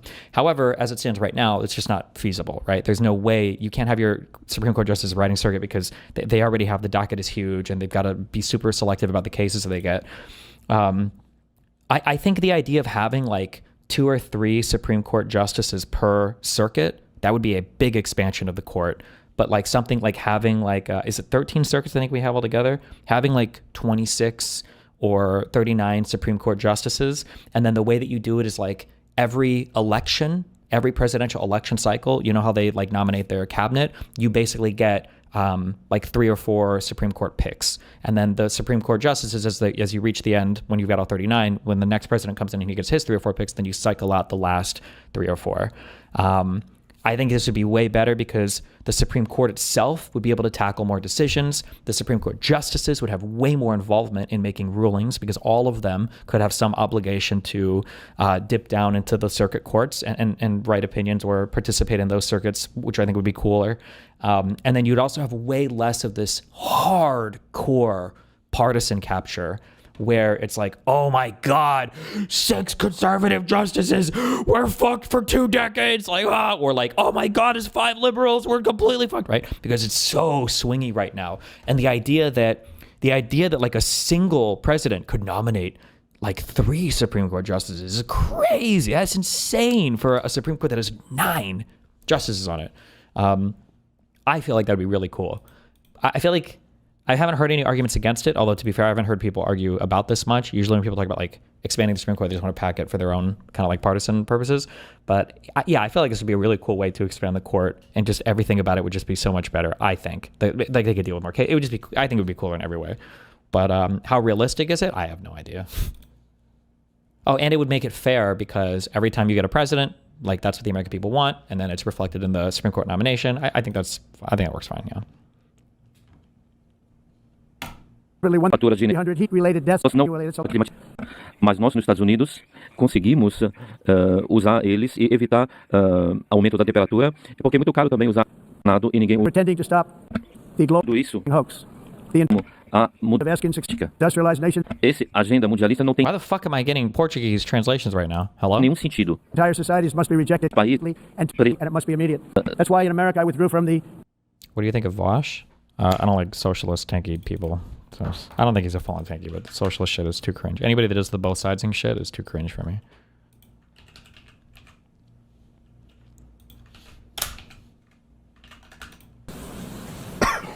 Gavin Newsom. And I don't mind making this speech without a teleprompter, because the teleprompter is not working. Your countries are going to hell. Bruh. The wind doesn't blow. Those big windmills are so pathetic and so bad. The best-selling hat, Gavin Newsom, was right about. It's fucking retarded.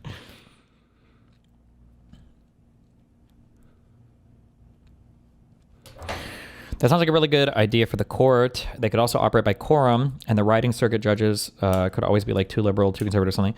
The quorum thing would be hard. Well, no, you would just go by, I guess, the party of the president that nominated him. You don't really want to think of it. And we also kind of, well, the Supreme Court kind of deludes itself, at least into thinking, well, there's not liberal and conservative justices. There are just justices. But I think our court has gotten a lot more partisan in terms of the partisanship of the Senate approving the nominees, to where it's like mostly all conservatives or all liberals voting for particular justices. I think it's gotten worse over time. I mean, he is right about the windmills. No, they are super inefficient. Solar and nuclear are far better. It's just about having a variety of power sources. Like the only question should be is, does the power generation make its money back over some time horizon compared to its like initial upfront cost? That's it. And if it does, well, then invest in it. Fuck it. Why not? Why would you not want to have a variety of sources powering your energy grid, right? It's kind of free energy, right? It's wind, you know?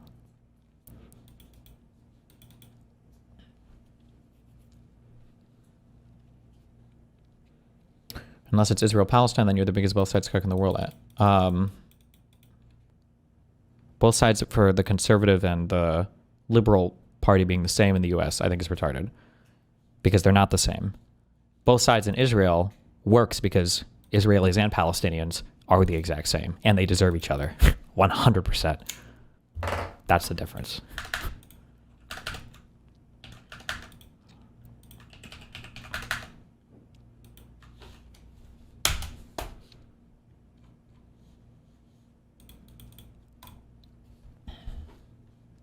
An ICE agent shot Silverio dead. DHS lied about what happened.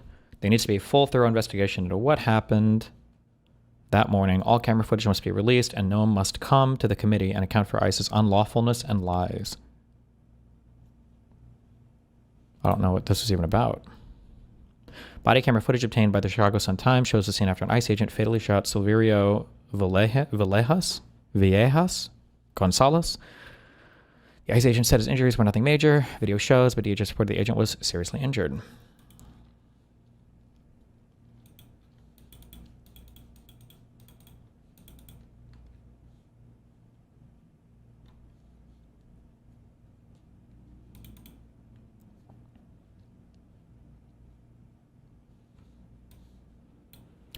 Holy shit, the escalator stopped working the second Trump and Melania stepped on it. For peace, President Trump.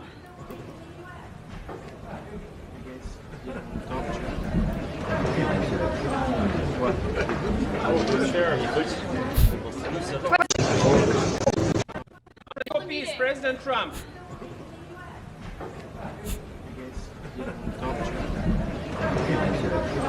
Do you think these really have like remote controls on them? Like, could somebody shut it off from afar? Maybe. That's kind of funny.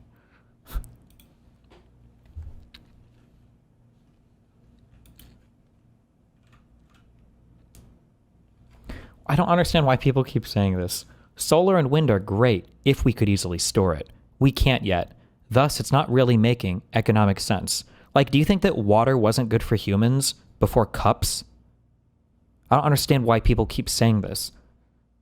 Like, solar and wind tend to be active, or at least solar even, during like active hours. You just use it when it's available, and then when it's not available, you just use fossil fuel. What, even if you couldn't store it, even if there was no way to store it, you just use it when it's available. I don't understand why. I don't understand what that talking point is. I feel like you've heard that repeated like ad infinitum, and it's like a truism that just doesn't make any sense. People just say it as like it's true, and it's like then you switch back to fossil fuel. Like what?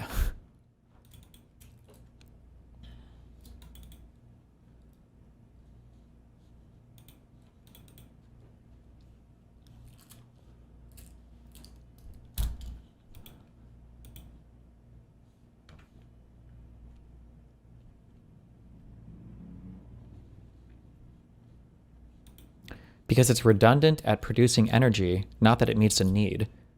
Because it's redundant at producing energy. But it's redundant, I don't like the use of that word, it's redundant. No, it's superior. If you could generate energy just through solar or wind, you'd prefer to do that versus exhausting your fossil fuel reserves. No? It's not easy to switch? I don't believe you. I don't think that's right. Somebody tried to make that argument before, and I don't see anything justifying that. So you need double the generating capacity, one for when renewables are working, and the other for when they aren't, plus some types like nuclear can't easily be turned on and off, I think. You literally can easily scale demand on these. This is the advantage of fossil fuels. It is literally why nuclear and fossil fuels are so preferable for energy grids, is because you can exactly scale how much of these you're burning at any point in time. What?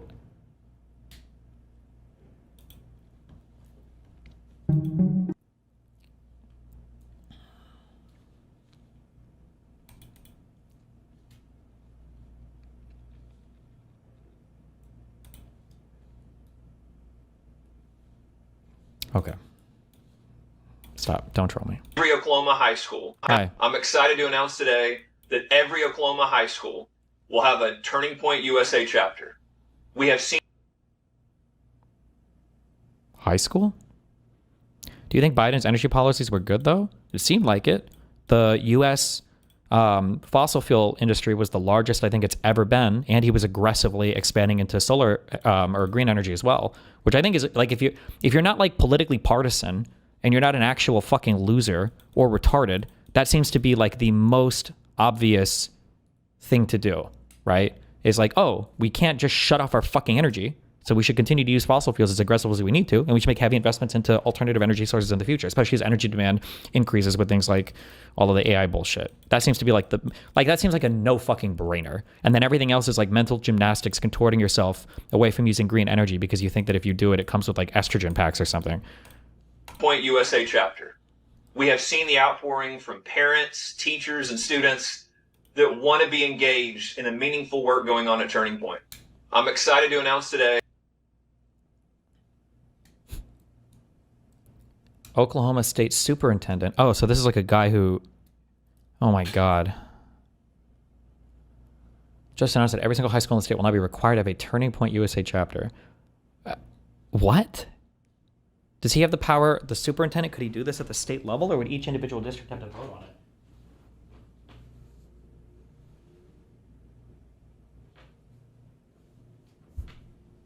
Fuck.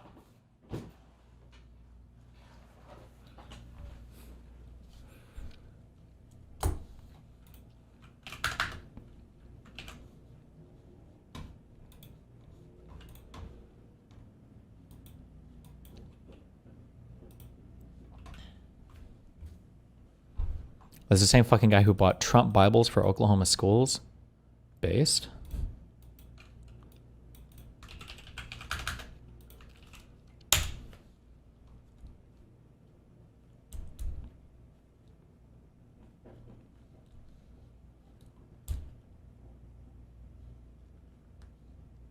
Solar is very polluting because of the metals needed for manufacturing panels. It isn't a straightforward conclusion that solar is less polluting than fossils. Same with wind. Dude, absolutely fucking true. You want to come? Fucking true and based. That's why I don't go to the gym also. Because sometimes people go to the gym and they get injured. So can you really say working out is healthier for you? Like, isn't that kind of fucking retarded? Like, have you ever heard of somebody working on the computer and then You want to come and tweaking their back? Like, no. you want to come and make a speech? Hush up, boy.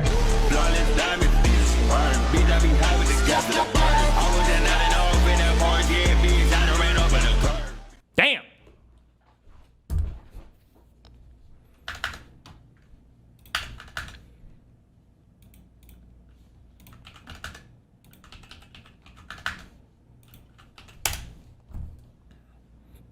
Who's using old.reddit? What the fuck is wrong with you guys?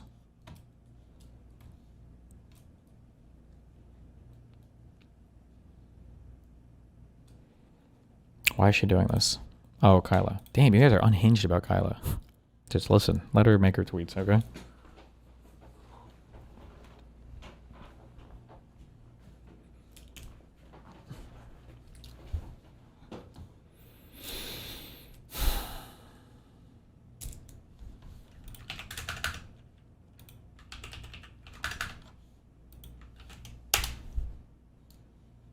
Any questions? Mr. President, do you think that NATO countries should shoot down Russian aircraft if they enter their airspace? Yes, I do. Mr. President, what? I mean, it's like the least surprising answer ever. I guess I keep only addressing like one half when I'm like, it would be really scary to trigger like an Article 5 NATO thing right now because Trump might just say no, and now NATO is like defunct. It's like falling apart. I guess on the other end, somebody could say like, we're triggering like Article 5, and it's like, wait, what? And there's like missiles on the way to Moscow, and Trump's like, yeah, this is what we have to do, right? Questions? Mr. President, do you think that NATO countries should shoot down Russian aircraft if they enter their airspace? Yes, I do. Mr. President, what? Any questions?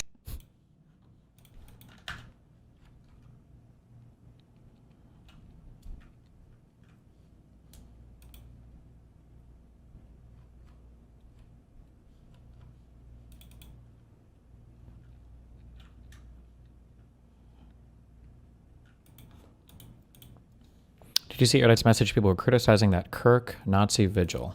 No. What is this? Uh-oh. Some sort of statement like I'm leaving.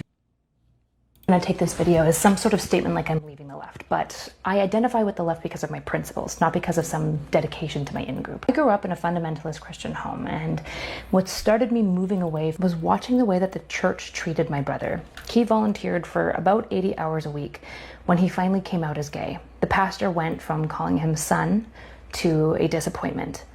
My brother didn't change. He was always campy. All that happened is he told the truth, and the entire church that had loved him for so long turned away from him. Destiny didn't hear about that. Didn't hear about the Russian jets in NATO airspace. Recently, no, I haven't. I thought they were drones in Polish airspace, but Russian jets have always like flirted over NATO airspace. The last time it was a really big deal was during the whole Syrian shit, where a couple Russian jets I think flew over Turkey, and I think Turkey, they either shot him down or tried to shoot him down, but Russia just doesn't give a fuck. Then again, Turkey doesn't give a fuck either. So I realize there's something very sad and pale about a group of people who say that they care about the widow and the broken and they just love people, turning away a dedicated member who didn't change. And yet today, I'm actually still a Christian. it was Estonia 3 jets. Okay. I'm just not a fundamentalist Christian. I'm a Christian because of my faith and what I believe, not because of how Christians act. I'm having a bit of this type of moment with the left right now. Based on the principles that the left espouses, you would believe that it would be concocted of highly moral, principled people. And the reality is that the left is filled with people, some of whom are very moral and some of whom are not. And yet in the wake of Charlie Kirk's death, while so many people are making memes about Kirk's passing, his wife is forgiving the shooter. This isn't to say that the right is nice, because I understand that Trump also went on the same platform and said, I hate these people, I'll never forgive them.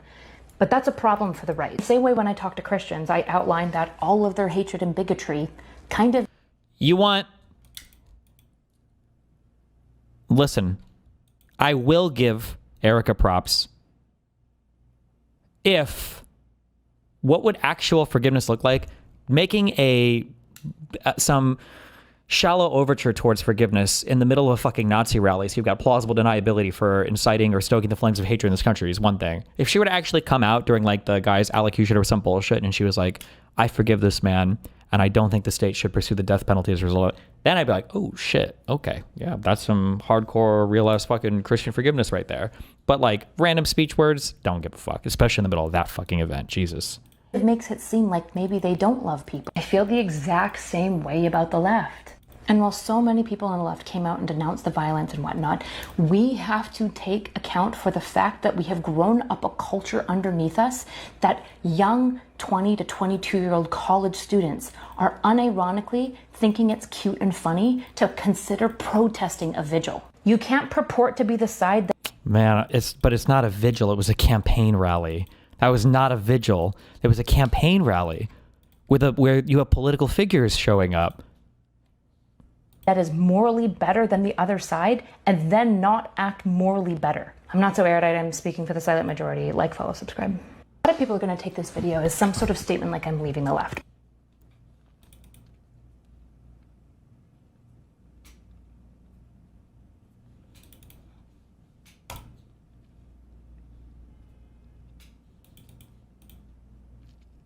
Why do you think you started to use the word Nazi or fascist terms to characterize Republicans? Didn't you go against lefties on that your whole career? What happened? The facts change. I don't understand how it's so hard for people. I do understand how it's hard. I know. It's so fucking annoying. It's going to also, like, if it gets to the point to where, and it's possible that, like, I would say that Israel's actions against the Palestinians are genocidal. Like, the second, if my mind flips on that or changes on that, everybody's like, oh, I said this from day one. Why didn't you? Blah, blah, blah, blah, blah, blah. And it's like, yeah, because the facts change over time. Foch said that Scalia was a fascist and that George Bush was a fascist. I don't think that was true. Donald Trump operates in every sense of the word like a fascist. More so now than he did in Trump 1 because he didn't know that he needed like a dick suck cabinet to go along with all of his illegal commands. Like, yeah, he operates meaningfully different than Republicans in the past have. Fuck, there was something else I was going to say in response to that, and now I forgot it because I come up so fucking retarded. Video is some sort of statement. Ugh, there's no way to... Oh, wait, can I? And like I'm leaving the left, but...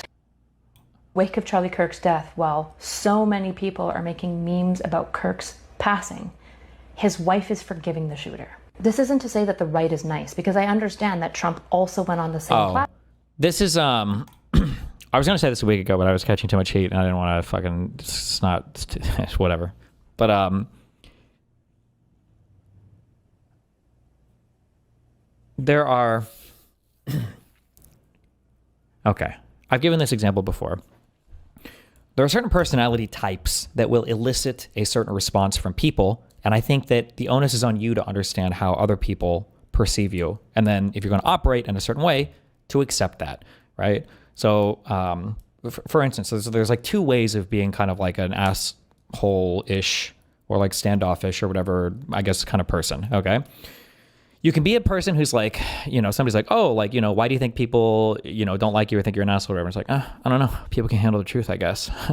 I don't know. I'm kind of blunt. I guess people just can't handle me, right? Like, that's one way to do it. People do this cringe and annoying, right? And then there's like the secondary way, which I would say is more honest. It's how I think I basically present myself, right? Is like, yeah, I have a very, I can be very blunt or I can be like an asshole. Like I think the way I explain it is like, if you agree with me, I'm the funniest guy in the room. If you disagree with me, I'm the most obnoxious motherfucker in existence, right? And I get that. I understand that. And I accept that. That's something I accept. I can't, for people that don't like me or hate me because of my personality, because of my presentation or the way that I present myself, like, yeah, I get it. That's fine. I think like it makes sense to me, right? I would hate somebody that presented like me that had a totally opposite set of ideas as me.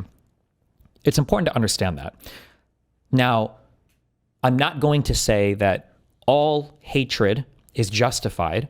I'm not going to say that we should celebrate people dying. And I'm not going to say that like a whole group of people should be, you know, celebrated as dying. But I do think it is probably important to analyze when somebody like Charlie Kirk dies, why are so many people celebrating? Like, what's going on there? Now, the answer could be that people are just unhinged and deranged and delusional. Like, I don't think it's necessarily good, for instance, that people celebrated fucking the incel Luigi fuck assassinating the healthcare dude. I think that was unhinged that people celebrated that. But like, where does it come from? Well, people at the very least have a perception that they're unhappy with healthcare stuff, and then politicians are unresponsive to it or whatever there has been. Right? So you understand where it's coming from, at least, I guess. Even if I don't think the behavior is acceptable. Why do people feel the same way about somebody like Charlie Kirk dying? If he really was just a friendly guy who treasured and valued open debate, like what's going on there? The fact that nobody even wants to touch that question, I think, is a little bit telling.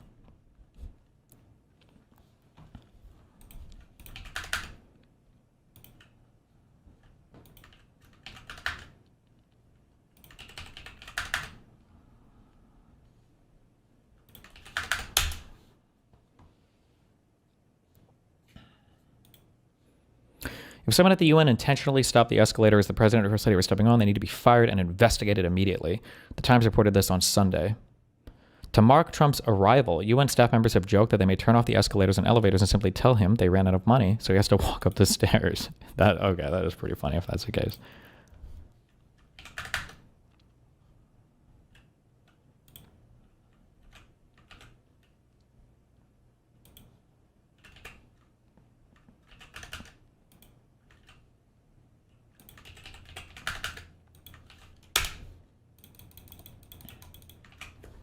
A page of Trump's UN speech as captured by Getty.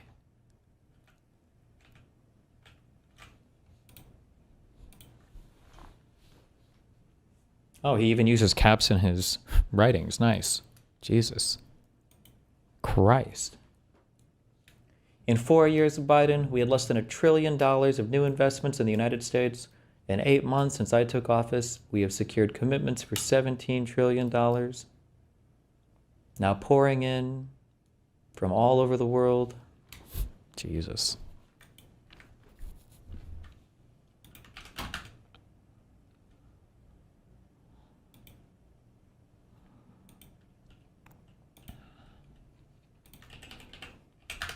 God, I hate all these fucking companies. It's so cringe how many of them are capitulating to Trump. Joe Scarborough. Oh my God, watch out, conservatives. What happened if a Democrat admin went after your speech? 3 hours later, Google admits censorship under Biden, promises to end bans of YouTube accounts of thousands of Americans censored for political speech. Does that mean I'm going to get monetized again? Like, if stuff like this is true, publish it. Show us the emails. What is all the oh God, and it's the House Judiciary Committee, so Jim Jordan. Oh my God. Okay, so at least we know then that this absolutely did not happen, right? Because if Jim Jordan said it, you can probably just assume the opposite is true. Jesus Christ.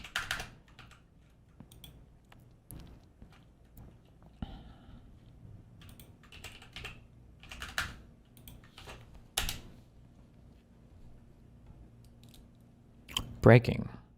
After getting to know and fully understand the Ukraine-Russia military and economic situation, and after seeing the economic trouble that is causing Russia, I think Ukraine, with the support of the European Union, is in a position to fight and win all of Ukraine back in its original form. With time, patience, and the financial support of Europe and, in particular, NATO, the original borders from where this war started is very much an option. Jesus Christ. Was this posted today? He's so mad. I bet he's mad about Putin. 2 weeks. What were they supposed to do? He was having private phone calls with this guy, kicking his feet up on his bed with in his bedroom, talking on his little cell phone, like, "Oh, what's up, Putin? Like, what are we gonna figure out, man?" He's gotten played over and over and over and over and over and over and over again. Jesus.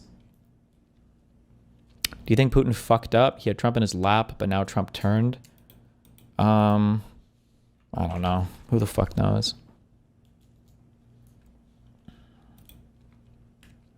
Why did he flip? What did Putin do? I mean, he's had how many fucking meetings with Putin where they keep promising ceasefires and shit, and like the bombings have increased. Like there's more attacks on Ukraine than there were before. Remember, this was supposed to be solved on day one, and Trump said that Ukraine, wouldn't have been invaded under his watch, and it seems like that's not at all the case. So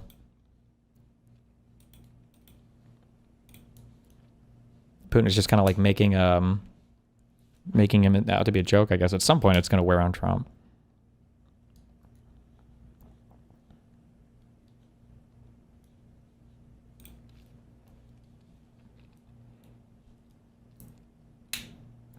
Why not? Russia has been fighting aimlessly for 3.5 years, a war that should have taken a real military power less than a week to win. Ooh. This is not distinguishing Russia. In fact, it is very much making them look like a paper tiger. When the people living in Moscow and all the great cities, towns, and districts all throughout Russia find out what is really going on with this war, the fact that it's almost impossible for them to get gasoline through the long lines that are being formed, and all of the other things that are taking place in their war economy, where most of their money is being spent on fighting Ukraine, which is a great spirit and only getting better, Ukraine would be able to take back their country in its original form, and who knows, maybe even go further than that. What the fuck? Putin and Russia are in big economic trouble, and this is the time for Ukraine to act. In any event, I wish both countries well. We will continue to supply weapons to NATO for NATO to do what they want with them. Good luck to all. Jesus Christ.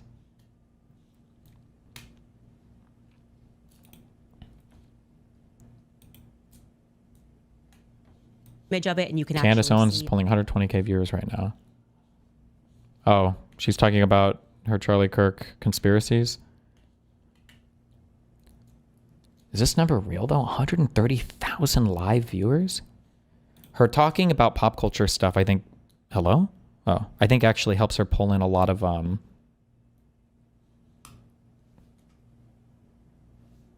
viewers, but... Like, her videos do really well. It's a really big... live viewership number, though. Yeah, I don't know.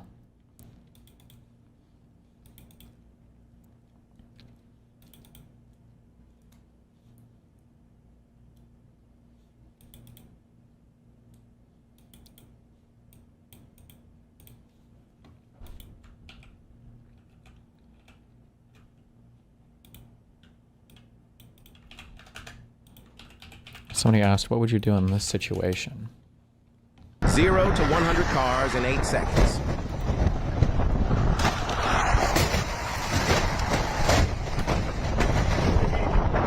I know.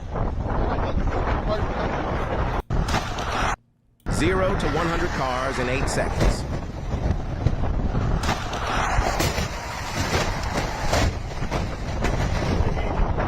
I know.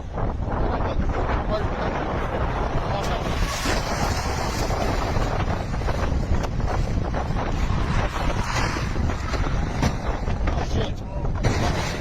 Oh my gosh. Wait, is this AI? Or what? Is it like really icy or something? We just can't, it just doesn't look like it? Or that's the black ice incident. Oh, okay. 0 to 100 cars in 8 seconds.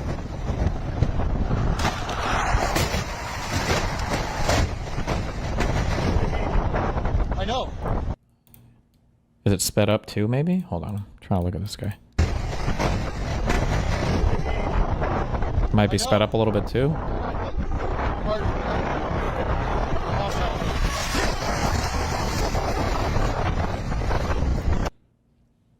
You're gonna watch the Piers episode with Tim Miller. I feel like it's a good example of what happens if you try to be a human being to people on the Charlie Kirk stuff. Maybe? We'll see.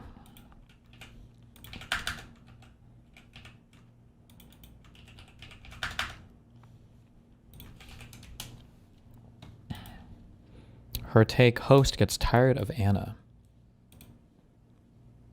American shouldn't. Netanyahu is a bad guy. And he wanted to make it seem like, no, we were all great. We were good. We had a great relationship. Little did we know behind the scenes, I don't there know was a how lot every of pressure show toward ends up being Netanyahu. about how do we bash Israel. This is not for me.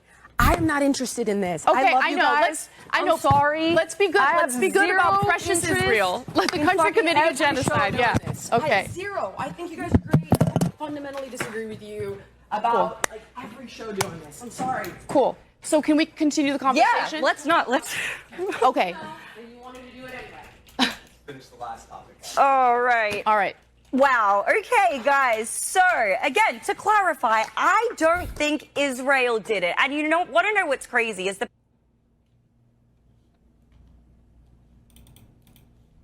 Is there a link to the whole show? What, were they talking about the Charlie Kirk murder?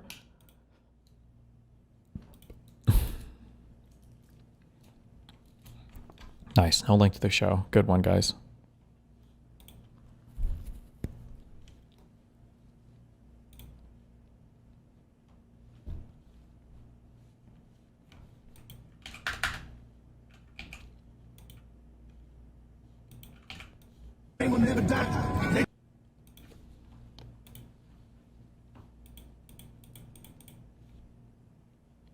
This is the most depressing 35 minutes of Tim ODC's life. I just think this is like one of the most depressing 35 minutes I've ever spent in my entire life being on with these people. And I think that this is a big tragedy. I think in a liberal democracy that we all should agree that people are responsible for their own actions, that people should be held accountable for their own actions as individuals. That this is not, I don't want this country to become Yugoslavia where the Serbs hate the Croats and every Croat is bad and every Serb is bad and every non-MAGA is responsible for Tyler Robinson's actions and every MAGA is responsible for David DePape's actions. And we come on here and we shout at each other and we say that, oh, what did Kerry just say? Oh, that the liberals have become violent. It's a violent movement. It's like that is not true. Or that Wajahat comes on here and starts like not answer the question, shouting like, "Why are we? What is the point of this?" Him, but okay. To come back together. We should be able to come back together and engage on the merits of what happened. Every liberal is not violent. I know lots of liberals. I talk to a lot of liberals. Don't own weapons. Don't want to have weapons. Preach peace. There were obviously a lot of Christians and MAGAs and conservatives that preached peace yesterday, including Charlie's wife. Like we're going to come on here and smear everybody from the other side and incite and have Eric come on and say I'm angry and I want to go at war with the left. I'm sorry. I'm signing out from all this. I'm checking out from all of it. Tyler Robinson, what he did was horrible, and he's responsible for his actions. People are responsible for their words if they're lying, and they should be called out for it. But like, why are we doing this? I mean, Megyn Kelly yesterday was tweeting at me. Carrie retweeted it. She said to me, you gleefully canceled all of us for 5 years. One of yours killed Charlie, and then you laughed at our pain. But Carrie just said they did this. She used the word they. Yes, I like that. Call that out more. They. This they word is so cancerous. Who the fuck are you referring to? I didn't do any of that. I didn't laugh at Charlie. I didn't kill Charlie. I don't take any glee in his pain. It's really affected me emotionally in a pretty deep way. And I think that the way that we've all decided to treat each other on these panels, like we're enemies and there's some civil war, when like the reality is a deranged 22-year-old that got radicalized did something really bad, and we should all fucking condemn it and say we don't want that to become a country where people do political assassinations. Unfortunately, I just don't think that we're up for that, and I've got to listen to this clown show, and it's pretty frustrating, frankly. And it's not frustrating, actually. It's really sad. It makes me sad. I'm depressed by it all. Damn. Most depressing 35 wannabe. Well, yeah. Okay, Eric Bolling. I can't be the only one. Good happen. You should vote me. I leave power. Good. Nothing bad can happen. It can only good happen. Okay.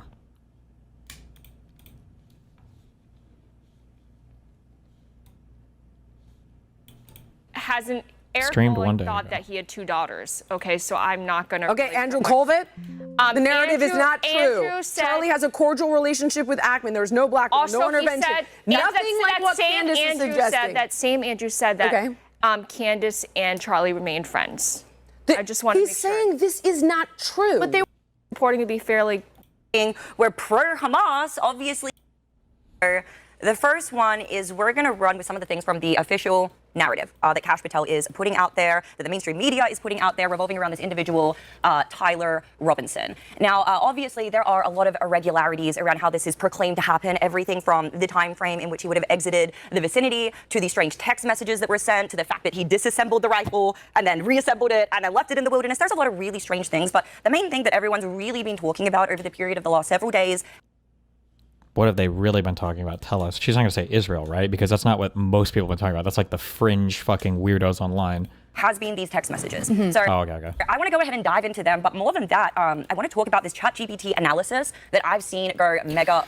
Can you guys please stop doing this? Please, God, stop asking a fucking AI if a thing is fake or if a thing like it's not a good application for the AI. Please, God, stop fucking doing this. It's so fucking retarded. Oh my God, it's so cringe and stupid. Holy shit. Viral everywhere. Now, obviously, guys, this isn't me putting 100% of my trust in ChatGPT or taking any time, but you know, it's kind of echoing here what the public sentiment has been, which is that these messages seem fake and they seem made up, and it basically seems like Kash Patel and whoever else sat around and they're like, how do trans lovers talk to one another? Let's figure out how we can put together this narrative, because some of the language that was used was just really, really unusual. Do you have it up on the screen there, Connor? Yeah. Yes. Okay. Wonderful. So, let's just run through the text messages really, really quickly. Then we'll go through the ChatGPT analysis of some of the things that it's calling out. So essentially, it starts, look under your keyboard. What? You're joking, right? I am still okay, my love. I'm stuck in Orem for a while longer yet. Who talks about a while longer yet, right? Shouldn't be long until I can come home, but gotta grab my rifle still. To be honest, I'd hurt to keep this a secret until the day that I died. I'm sorry to involve you. Okay, we're gonna get into the ChatGPT thing, but how is that the first thing that you say? Also, he left a note under the keyboard. Yeah. Like, what are you even doing here? Right, you'd hurt to keep it a secret until the day that you died, but you left a note under your keyboard? Yeah, that's an inconsistency. That's strange. Within the very first message, who are you leaving the note for, right? You weren't the one who did it. Tyler says, I'm sorry. I thought they caught the person. No, they grabbed some crazy old dude. They interrogated someone in similar clothing. This is also a weird comment to make because we hear that Tyler Robinson, in fact, changed clothing throughout. So which item of clothing are we referring to? And how were you able to see the other person that they interrogated to be able to confirm that? I feel like there are two possibilities. Is that the grifting Asian Bernie chick? Yes. Every single person here is a grifter. Well, I don't know the one woman, but. Or three. Number one, these could be totally authentic. That I'm not giving too much weight to at this moment because I do agree, like, this is a 22-year-old who talks like that. Also, he's supposed to be exceptionally intelligent. He's obviously not bananas. exceptionally. I would just say like I thought he was above supposed to be average. very intelligent. Like above average. I wouldn't say he's like brilliant. He got a I know, but it was. I'm not going to do this because it's like a. So he's not that smart. He did really well on his standardized test scores. I think like 98th or 99th percentile, I think.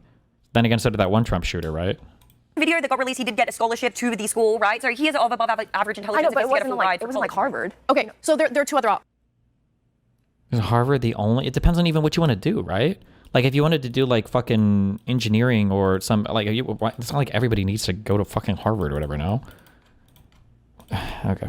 Possibility. So number one, possibly authentic. Number two, maybe this was staged by the two of them in order to clear the roommate from knowing about it ahead of time. I know what you're referring to when you mentioned Breaking Bad. Yes. Do you want to talk about the clip? Really quick, let's just go through the last two strange things with these text messages, and then we'll go into that, then we'll go into the ChatGPT. Well, we didn't get to the third possibility. Then go to the The third possibility is that the feds are just totally making this up, right? Okay. Yeah, go ahead. Ames, go. So the main thing that people were calling out was like the language used here, where he says that I'm wishing I had circled back and grabbed it as I got to my vehicle. This seems to be the thing that everybody's stuck up on, in addition to, I'm worried that what my old man would do if I didn't bring back Grandpa's rifle. So the usage of the word vehicle. I mean, I don't know about you. Have you guys ever used the word vehicle in casual conversation when describing your car? See, like, let's hop in our vehicle to get home. Who says that? Have you ever said that? I just can't tell if the kid is super duper bizarro. Like, he's a murderer. He's having sex with a trans person who thinks that they're an animal. Right. I mean, can somebody link me real quick without linking something retarded? I'm banning you if you link retarded shit. That's a new rule. If I ask for a link and you link retarded shit, I'm banning you. Is there any proof at all? Who's made statements about the shooter actually being retarded? Don't link me a source of a source or a reference. Link me the original. Like, what's the strongest claim that the roommate person is retarded? Or, did I say retarded?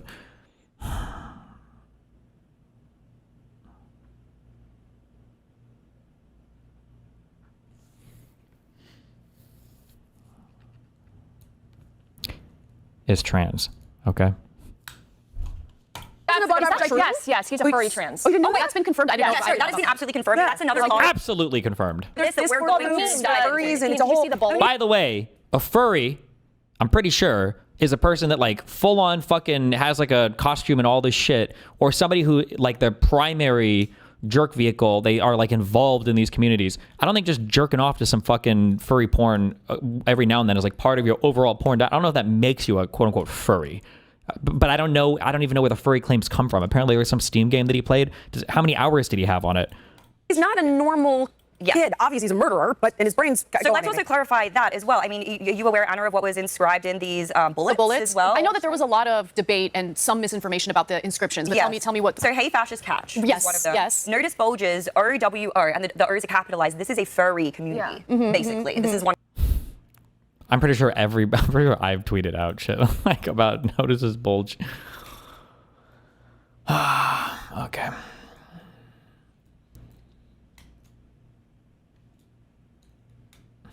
This is one source for this. With what you said, there's some published reports out there that this individual, the roommate, may have been transitioning. Did that correlate with what you saw? Yeah, definitely. Okay, so he was going to have an operation to be to turn into a woman. Yeah, and I think he was getting ready for that. Sorry, in what way do you think that? I remember them talking about a doctor's appointment. It was about. I remember them talking about a doctor's appointment. It was about and I think he was getting ready for that. Sorry, in what way do you think that? I remember them talking about a doctor's appointment. It was about 2 weeks ago, I would say. And they were kissing? Yeah. Do you know, where did you see them kissing? Just coming out. I was riding with my bike, so I didn't see the whole thing, but yeah, I saw them. And when did you hear them talking about a doctor's appointment? I would say about the same time that they came out, so that one time, yeah. Where were you standing for that? I was just riding by here. Okay. So. And you were able to hear snippets of their conversation? Yeah. Yep. But you were sure that they were a couple, but you have only seen them together once? Mm-hmm. Yeah. Yeah, I mean, random guys don't hold hands and definitely don't kiss. So, I would have tried to stop him if I knew it was him, like before. I hate everything about this. So that in Utah, now maybe this is like a very progressive area. In Utah, 2 people stepped onto a porch, kissed, and were talking about a trans surgery?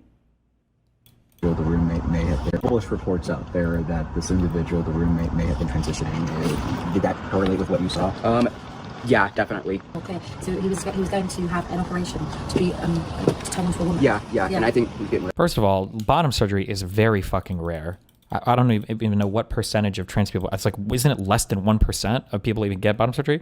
Now maybe he's talking about fake boobs or facial feminization, but these are also very rare and very expensive. And it's Utah. Like, I don't know. Maybe. Can you even do that in Utah? I have no idea. These guys are also like making out on their porch. Maybe, but it could be, I mean, like there are like progressive liberal areas in cities, especially. I'm sure even in Utah.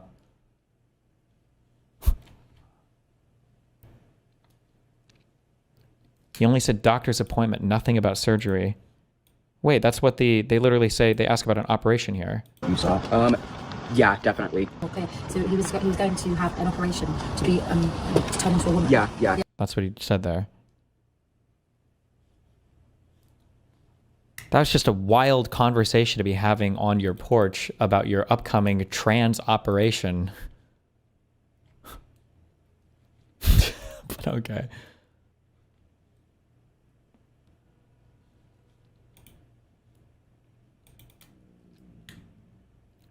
They don't include it in the caption, but this is actually the doctor who is transing the roommate.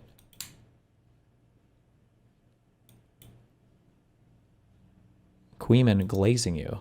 Queeman? Bottom tier intelligence, like top tier dishonesty.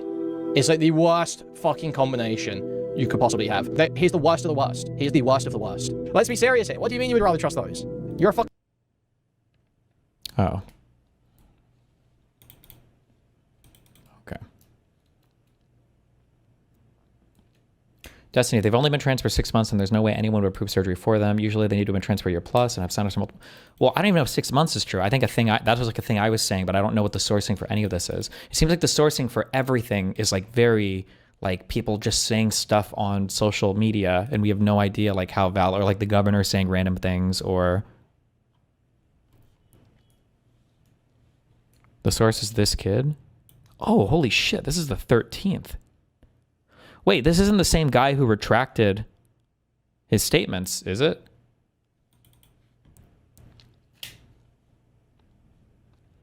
This is a conversation he said he heard while he was riding past on his bike. Wait, is there a link to the full conversation anywhere?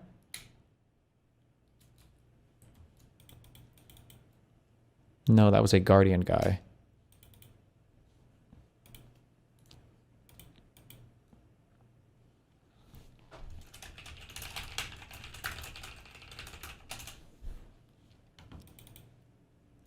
The Guardian had a retraction with a friend, and this seems to be a Sun exclusive. Is there like a full interview with this guy on anywhere? Like a 5-minute or whatever?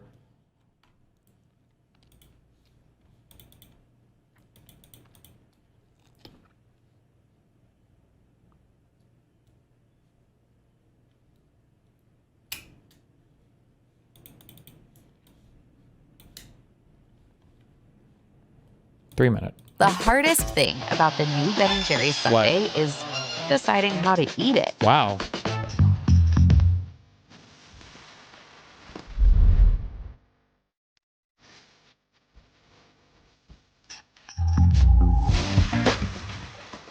Okay, this is what I don't understand. So when we say Utah governor says alleged Kirk shooter not cooperating with authorities. Wait.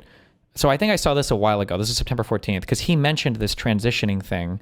But I'm curious, like, where or how would they have found that out? Like, they couldn't have done, like, any kind of medical... Like, they would have had to have found this out from the person themselves and then just reported that. Because, like, this would be a HIPAA violation. They can't go through, like, medical records and publish that or talk about that publicly. But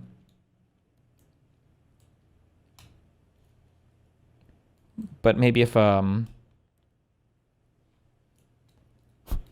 Yeah, deeply indoctrinated with leftist ideology. Yeah, I don't know, man.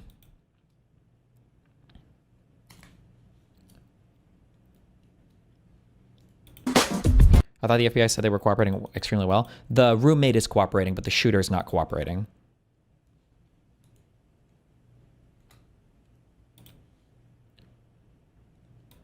Here, New York Post, as a relative reported to them. Ugh, is it all tabloid shit?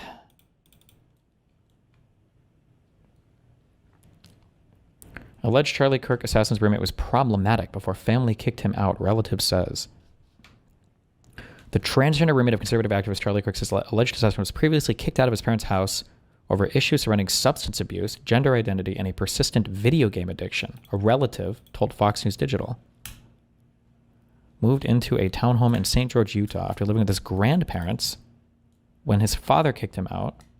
The 22-year-old is also in the process of transition from male to female, the relative confirmed. What does transitioning mean here? Like, I'm so curious, like, that they cross-dress, or that they are actually, are they on hormone therapy, or that they are, like, did they, like, change name legally or something? I feel like we would know that.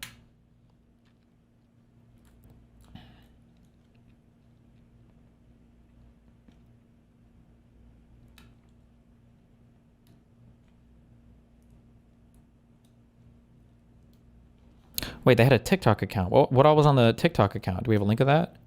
If any of this was solid, wouldn't Cash be tweeting like a retard? I think so. That's why I think that Cash's lack of tweets is the strongest evidence that we don't have a strong ideological motivation for the shooter. Or if we do, it's right-leaning, if anything. Because I feel like if they had something better, they would be tweeting it out. Yeah, I'm curious what the odds are that they're just like a gay couple. And that this Lance person is just kind of like the Twinkie one. But I feel like that like kind of fits in a lot too, no? Like they are disowned by family. They're like gay undercover Mormon or Mormon undercover gay people in Utah. Like it fits with a lot of stuff. Like, or there's like an archetype